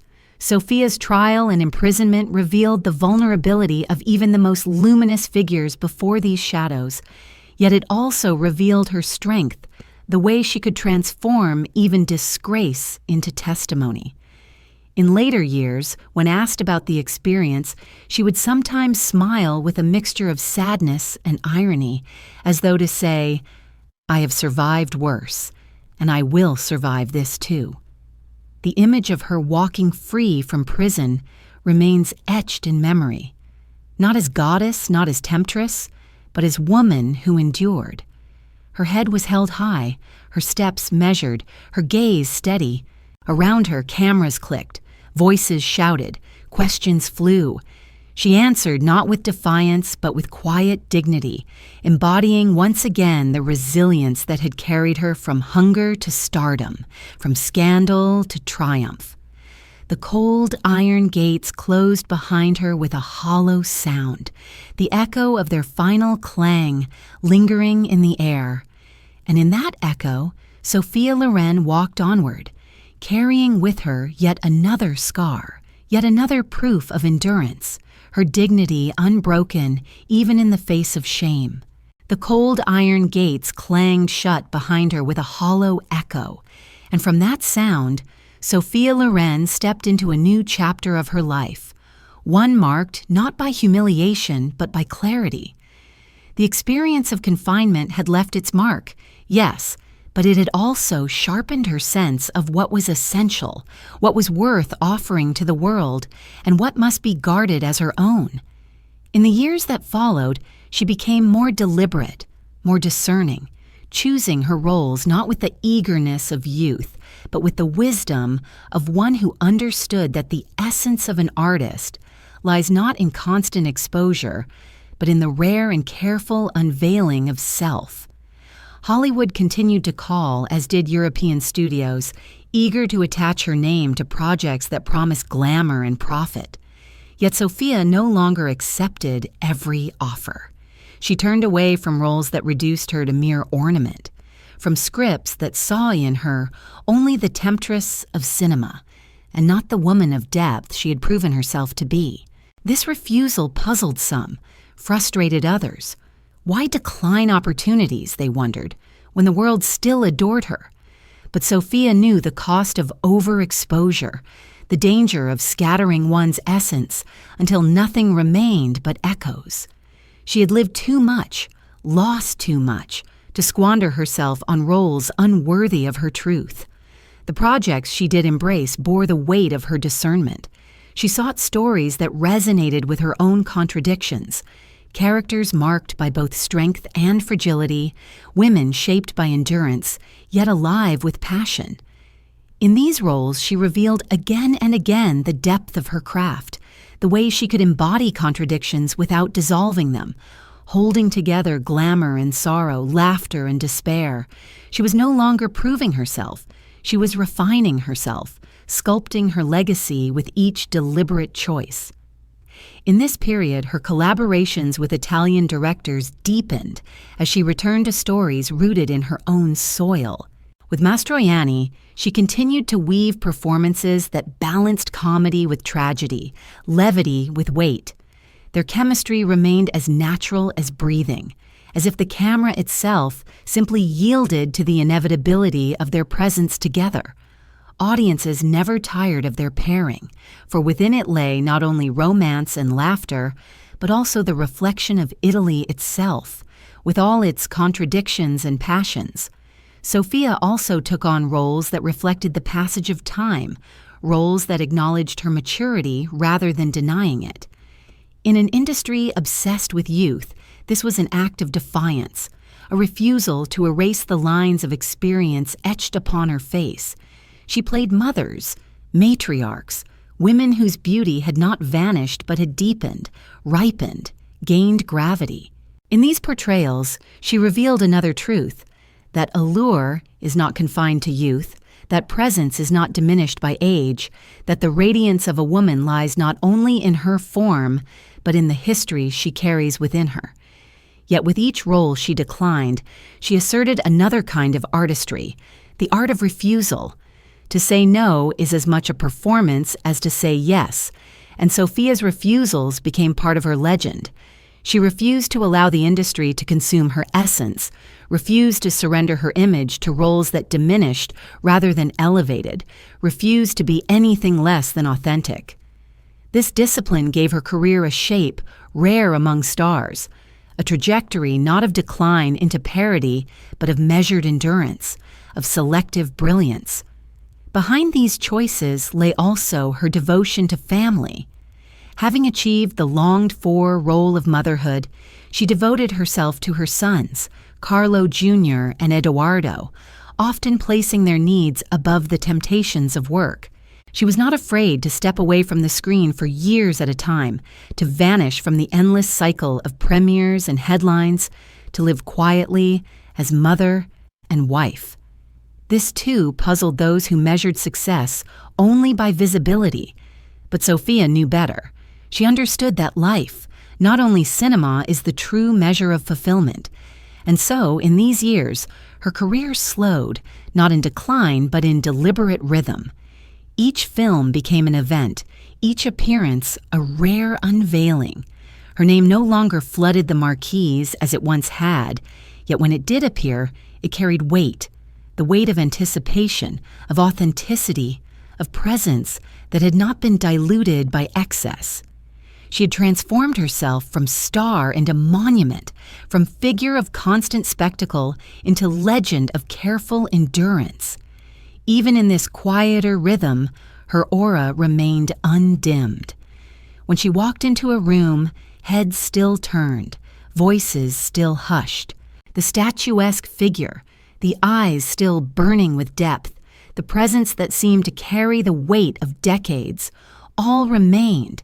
Yet now there was also something gentler, a wisdom in her smile, a calm in her bearing, as if she had finally reconciled the contradictions that had once threatened to tear her apart.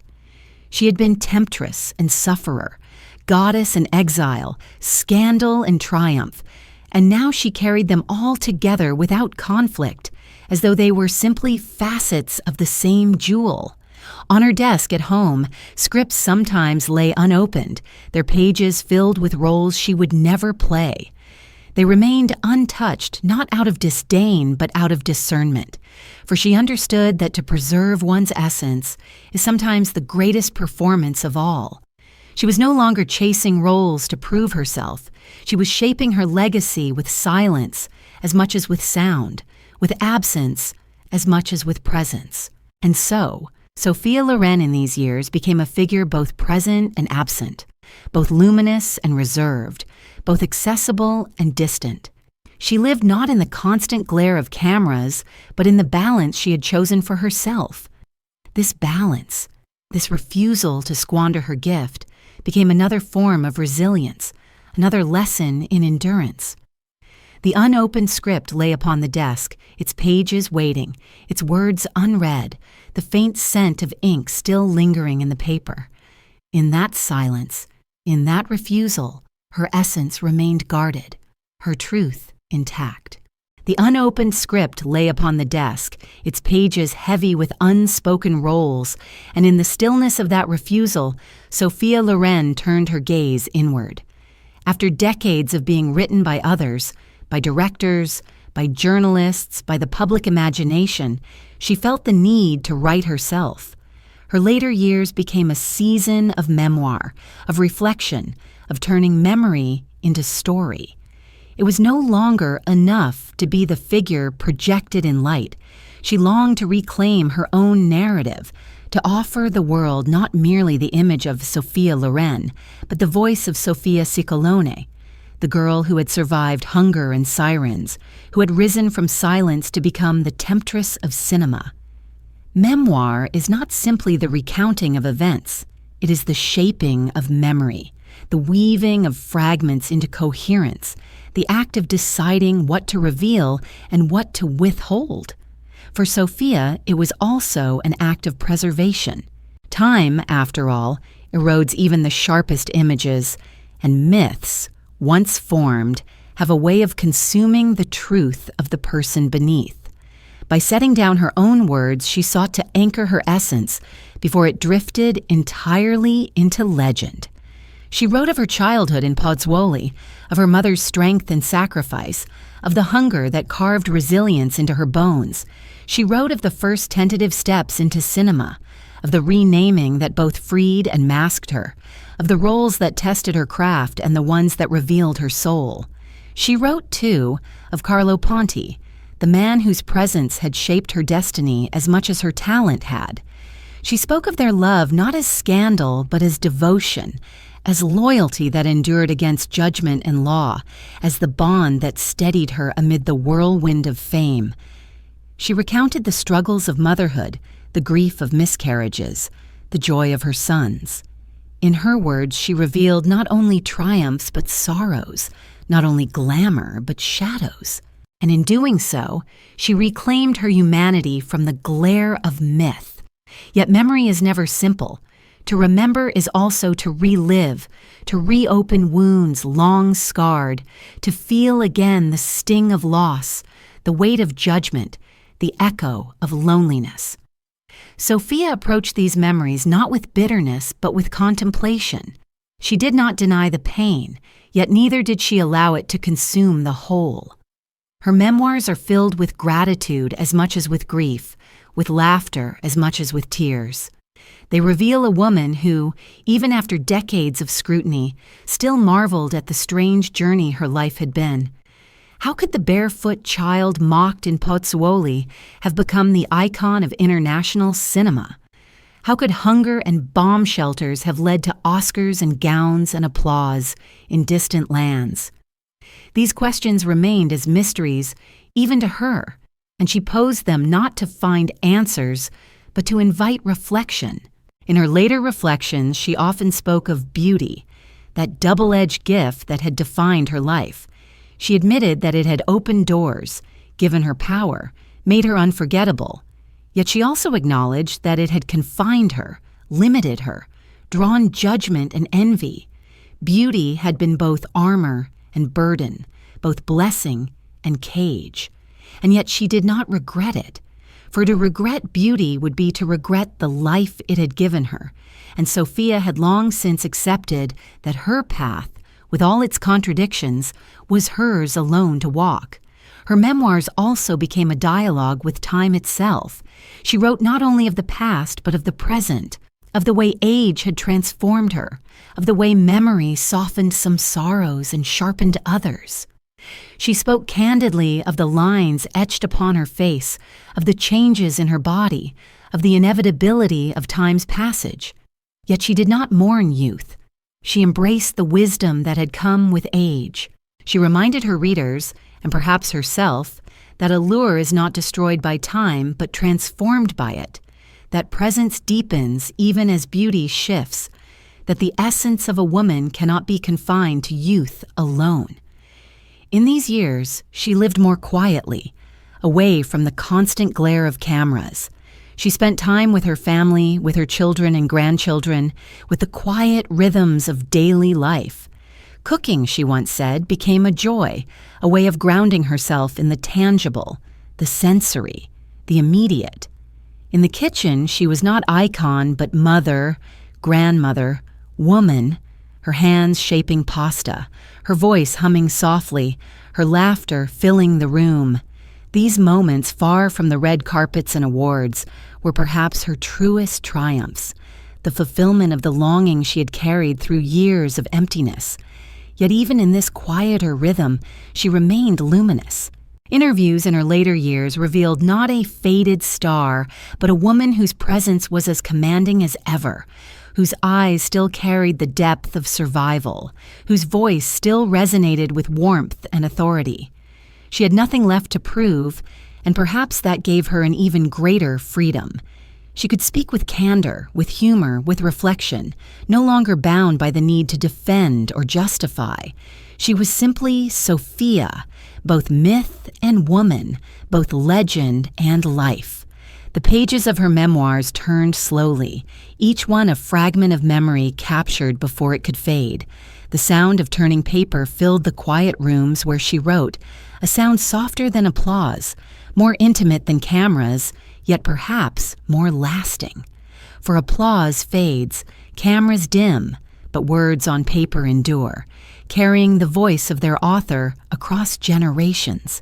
And so, in this season of reflection, Sophia Loren revealed herself not only as actress, but as storyteller, not only as goddess, but as witness. She bore testimony not only to her own life, but to the larger story of a century, of war and hunger, of cinema and fame, of judgment and endurance. Her memoirs became not only autobiography, but history, a mirror in which others might see themselves, a reminder that even the most luminous figures are, at heart, human. The pages turned gently in the quiet room, the scent of paper mingling with the faint aroma of coffee, the afternoon light falling across her desk. And in that turning, in that stillness, she wrote herself into eternity.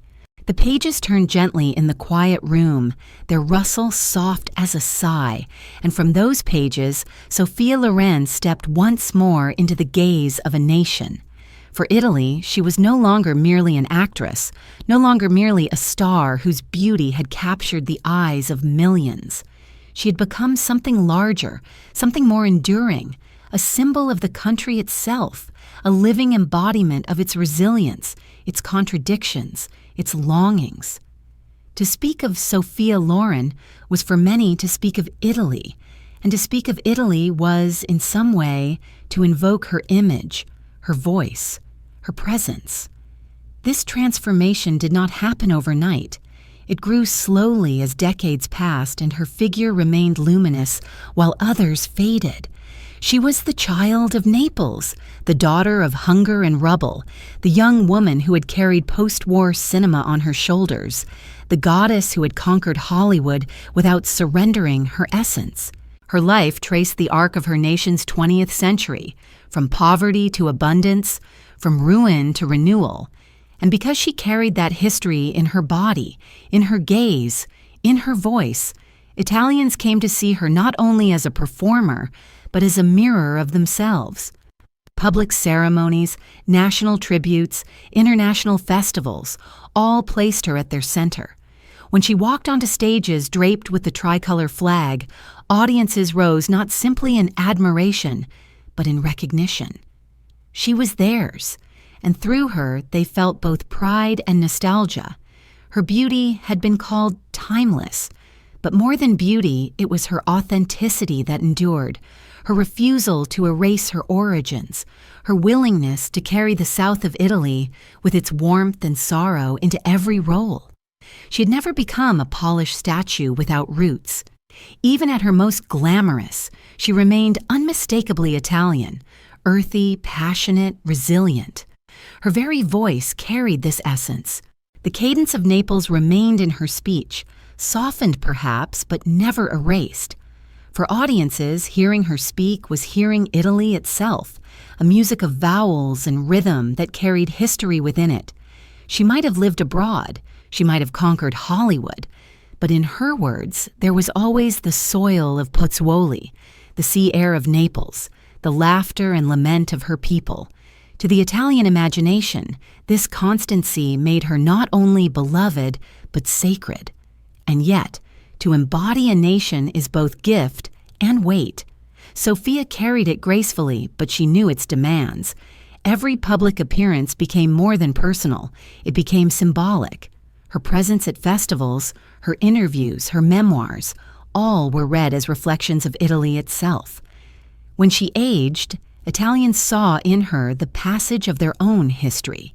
When she spoke of survival, they heard echoes of their own endurance. When she laughed, it was as though the whole country laughed. Such is the fate of those who become symbols. Their lives no longer fully belong to them. Still, she accepted this fate with dignity, perhaps because she had long carried the burden of representation. From the moment she first stood on screen, she had been both herself and more than herself, both woman and archetype. By her later years, this duality was familiar. No longer a conflict, but a truth she had learned to embrace. She could cook in her kitchen, laugh with her grandchildren, and yet step onto a world stage as the emblem of Italian cinema, and somehow both realities coexisted. Italy, too, changed around her. The country of rubble and hunger had become a nation of industry, fashion, and international influence. Yet even as modernity swept through its cities, Sophia reminded it of its roots. Her very presence called to mind the resilience of women who had carried families through war, the beauty born out of struggle, the dignity preserved in poverty. She became, in this sense, a living archive, a reminder of where the nation had come from, even as it surged forward into new eras. Her status as symbol was further sealed by the honors she received: awards for lifetime achievement, state tributes, international recognition. Each placed her not only among artists, but among monuments. She stood beside political leaders, cultural icons, global figures, and yet often her presence seemed the most commanding, not because of authority, but because of authenticity. Nations build statues to commemorate their past, but Italy had Sophia Loren, alive before them, a breathing testament to their story. And yet, beneath the grandeur, she remained human. Those who met her in private settings often remarked on her warmth, her humor, her ability to disarm with a simple smile.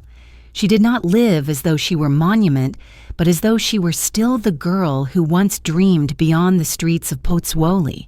Perhaps this is what made her embodiment of Italy so powerful. She did not play the role consciously, but simply lived her life with honesty, and in doing so, she carried her people with her. When she appeared at international gatherings, draped in gowns that seemed to shimmer like starlight, audiences did not merely see a star. They saw Italy with its operatic passion, its laughter, its sorrow, its contradictions. She could silence a room with a glance, not because of rehearsed grandeur, but because of the weight of history behind her gaze. And when she smiled, it was as though the flag itself rippled, as though the very soul of a nation had spoken.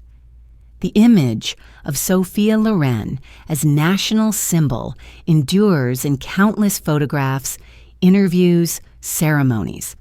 Yet perhaps the truest expression of this role was not in formal settings, but in the hearts of ordinary Italians. For them, she was not distant goddess, but familiar presence, someone who had known hunger, who had risen through hardship, who had carried herself with dignity through scandal, sorrow, and triumph. She embodied not only what Italy admired, but also what it had endured.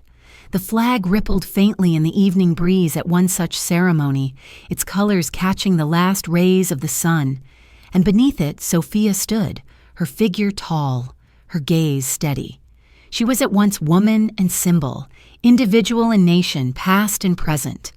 The breeze carried the fabric outward, a soft wave of color against the fading light, and in that ripple, one could almost see the outline of her life, entwined forever with the fate of her people.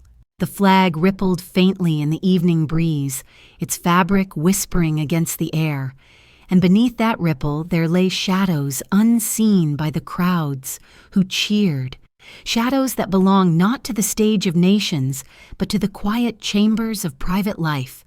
For Sophia Loren, though radiant before the world, was never untouched by sorrow. Behind the gowns, behind the applause, behind the laughter that charmed millions, there remained griefs rarely spoken, wounds carried in silence, tragedies that pressed themselves into her being like faint scars hidden beneath the skin. She had endured public scandal. She had endured prison walls. She had endured the loneliness of exile in Hollywood. Yet some of her deepest sorrows unfolded far from the gaze of cameras, in the fragile realm of private life where the world's applause could not reach. Among these was the recurring ache of motherhood, even after the birth of her beloved sons. For though joy had finally come to her arms, the losses that had preceded it lingered like ghosts. Each miscarriage she had endured returned in memory, especially in moments of quiet. She would look upon her children with devotion, yet sometimes the absence of those who had never lived would stir within her. This was a grief that could not be erased by triumph. It lingered, subtle yet enduring, like a shadow always at the edge of light. There were other shadows too, more elusive. The life of a star is filled with movement, with travel, with endless cycles of performance and appearance. Yet within such abundance, there is also solitude. Even surrounded by admirers, Sophia often felt the isolation that comes from being constantly seen, yet seldom known. She once admitted that fame is a mask, and while the mask can shine brilliantly, it also creates distance. Friends drifted, confidences were rare, and trust was precious. To live as icon is to live apart, and even in laughter, she sometimes carried the weight of loneliness. There were tragedies within her wider family as well, sorrows that touched her though they unfolded beyond her immediate circle. The world often forgets that behind a star's public face lie networks of kin and relations, each with their own struggles. Sophia felt deeply the hardships that befell her extended family, the disappointments, the quarrels, the losses that every family endures. Yet when she grieved, she did so privately, for the world rarely allowed her the dignity of sorrow. To millions she was symbol, to herself she was daughter, sister, mother, woman. And in those roles she felt grief no less keenly than any other. Another sorrow, more subtle but profound, was the passage of time itself. Beauty, which had once been both her gift and her burden, could not remain untouched by years. Though her allure endured, though her presence deepened with age, she still felt the inevitability of change. The mirror reflected not only the timeless goddess the world imagined, but also the reality of a woman whose face bore the traces of laughter, of tears, of survival. She accepted these changes with grace, speaking candidly of age as a natural part of life. Yet even acceptance does not fully erase the pang of watching youth recede.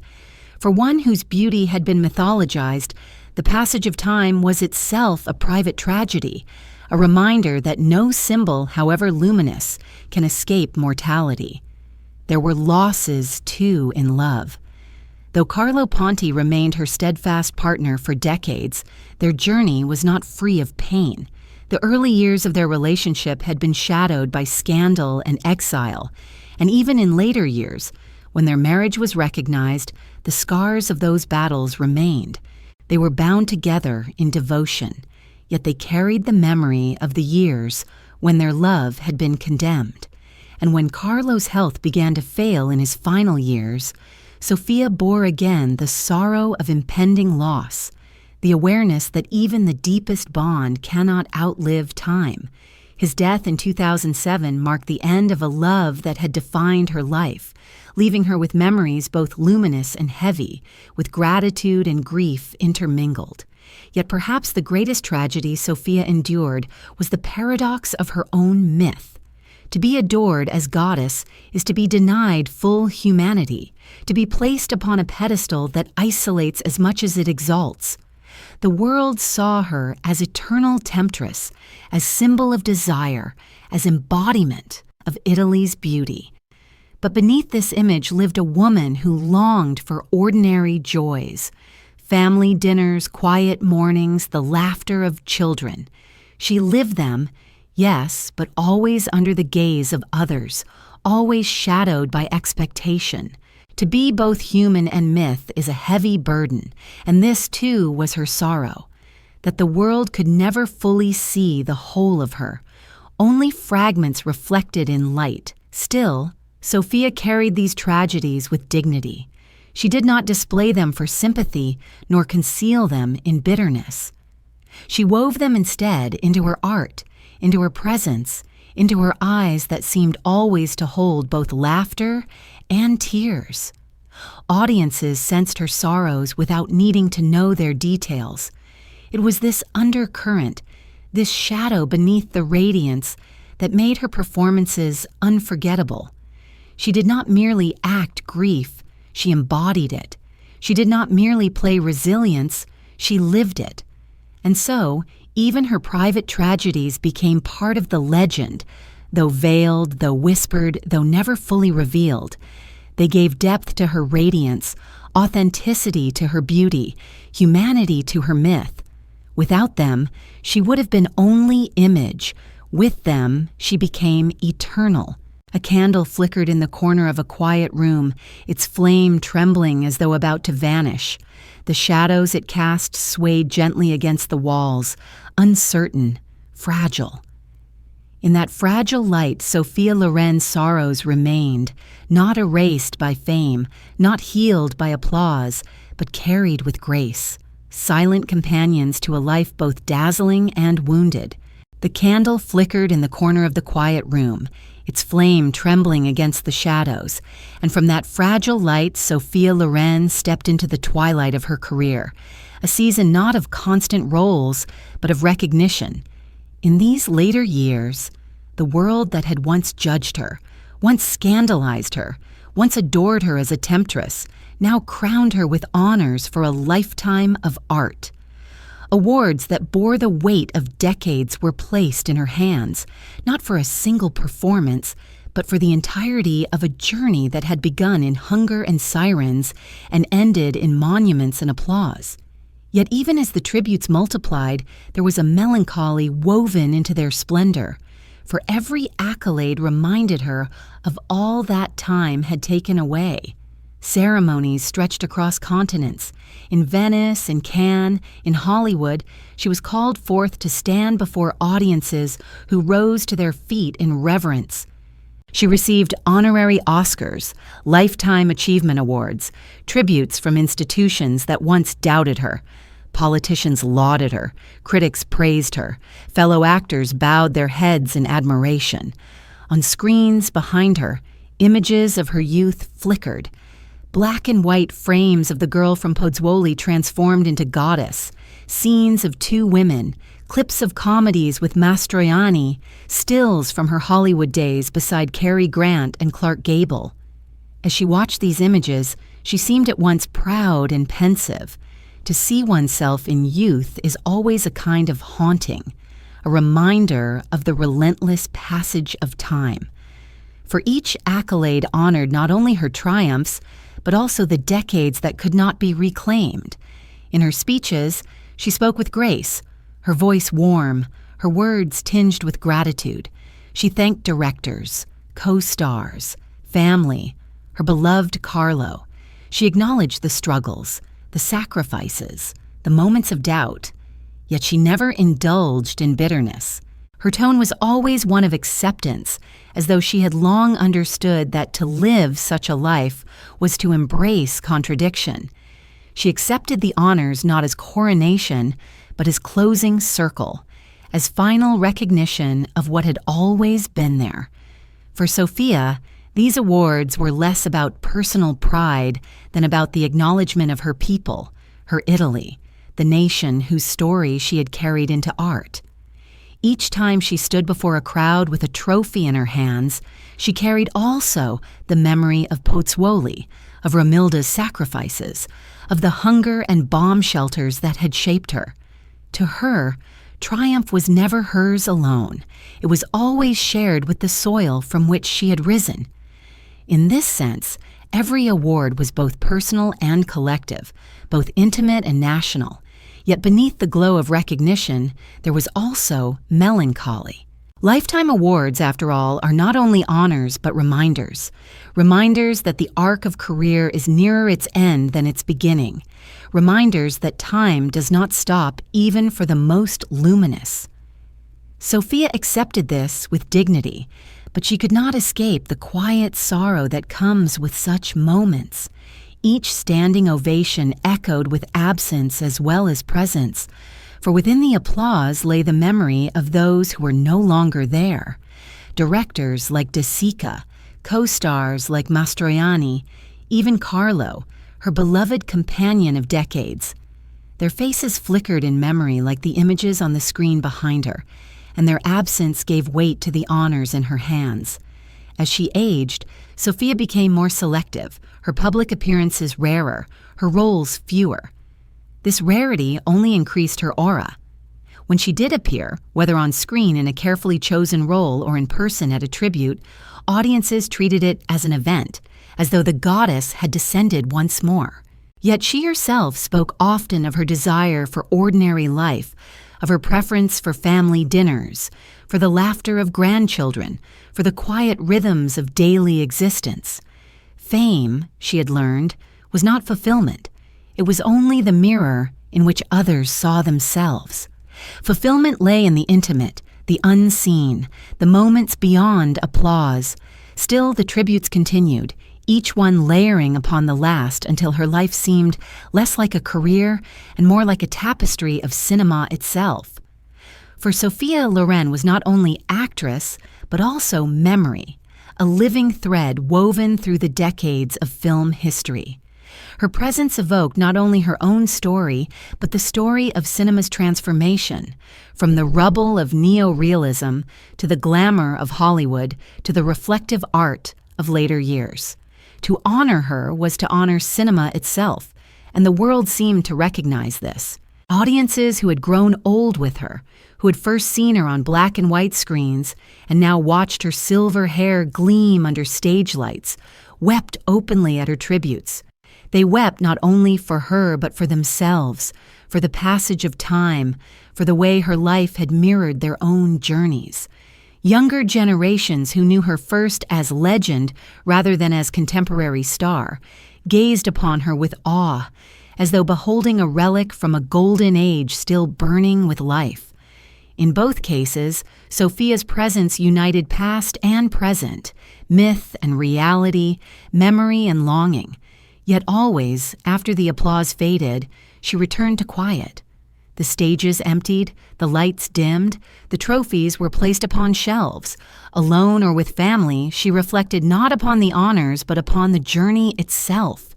Awards, after all, are symbols, not essence.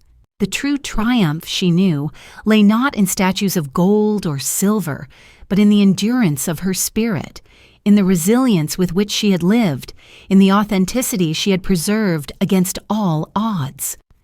The applause of these later years was thunderous, but within it she sometimes heard another echo, softer, more haunting.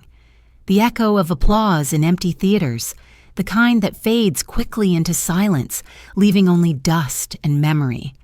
Perhaps this is why her eyes, even in moments of greatest honor, always carried a trace of melancholy. She knew, as all who endure must know, that applause cannot stop time, that trophies cannot hold back absence, that even legends must one day fade. The ovation thundered, echoing in the vastness of the theater, each clap a heartbeat of admiration. And yet, as the curtains drew closed and the seats emptied, only the hollow echo of that applause remained, lingering in the silence of an empty hall. The hollow echo of applause lingered in the empty hall, each clap dissolving into the silence of abandoned seats. And from that emptiness, Sophia Loren entered the final act of her story, a chapter not of new roles, but of reflection. She had lived through hunger and sirens, through scandal and triumph, through the dazzle of Hollywood and the intimacy of Italian cinema, through motherhood's sorrows and joys, through the weight of fame and the solitude it concealed.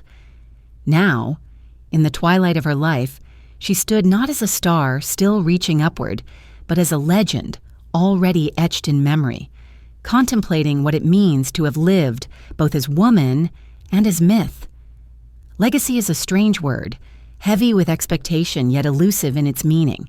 For Sophia, legacy was not simply the films preserved in archives, not simply the awards displayed in glass cases, not even the photographs that lined magazines across decades. Her true legacy lay in the way she had embodied the contradictions of humanity: desire and dignity, glamour and suffering, laughter and grief. She had shown the world that beauty could be both gift and burden, that scandal could coexist with loyalty, that sorrow could deepen art rather than diminish it. To generations of viewers, she had given not only images, but truths that lingered in their hearts long after the reels stopped spinning. In interviews during these later years, when asked how she wished to be remembered, her answers were often simple. She spoke of her devotion to her family, of her pride in her children, of her gratitude for a life so improbable it seemed woven from dream. She did not speak of herself as goddess or icon, though she knew the world would always see her thus. Instead, she emphasized her humanity, her identity as daughter of Pozzuoli, as Sophia Ciccoloni, who had once been mocked as too thin, who had once run to bomb shelters in fear, who had once dreamed with her mother of a life beyond hunger. Beneath the legend, she remained that girl, and perhaps it was this constancy that allowed her to carry the weight of myth without breaking. Mortality, too, became a theme of her reflections. No matter how many times her beauty had been called timeless, she knew that time spares no one. Her body aged, her steps slowed, her face bore the lines of decades. Yet in her acceptance of age lay another form of allure. She did not chase the illusion of eternal youth, did not seek to erase the passage of years. Instead, she carried them with grace, as though each line were a chapter of her story, each scar a verse of her song. In this way, she reminded the world that true radiance lies not in denying time, but in embodying it. Her legacy also lay in the questions she left unresolved. Was she temptress or survivor? Scandal or saint? Goddess or woman? Perhaps she was all, perhaps none. The ambiguity is itself her gift, for in refusing to be defined by one narrative, she allowed audiences to see themselves reflected in her contradictions. Each viewer found in Sophia Loren what they needed to find: desire, resilience, beauty, authenticity. In this way, she became not only an actress, but a mirror, a vessel into which countless longings were poured. In her final reflections, one senses both gratitude and melancholy. Gratitude for the improbable journey, for the love she had known, for the recognition she had received. Melancholy for the inevitability of time, for the losses endured, for the knowledge that even legends must one day fade. Yet she did not speak of this with despair. Instead, she spoke of memory as the true form of immortality. So long as her films were watched, so long as her face flickered across screens, so long as her name was spoken with reverence, she would endure, not in body, perhaps, but in presence, in myth, in memory. And so her story, scandalous and tragic, radiant and tender, comes to its quiet close. From Pozzuoli's rubble to Hollywood's lights, from the hunger of war to the applause of eternity, Sophia Loren lived a life that embodied both the fragility of humanity and the grandeur of myth. She was the temptress of cinema, yes, but also the daughter of Naples, the lover who defied law, the mother who grieved and rejoiced, the artist who revealed her soul on screen.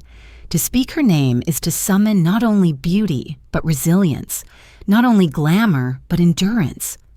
In the end, perhaps the truest image of her is not in gowns beneath chandeliers, nor in frames of celluloid preserved in archives, but in the vision of her standing by the shore of Naples at dusk.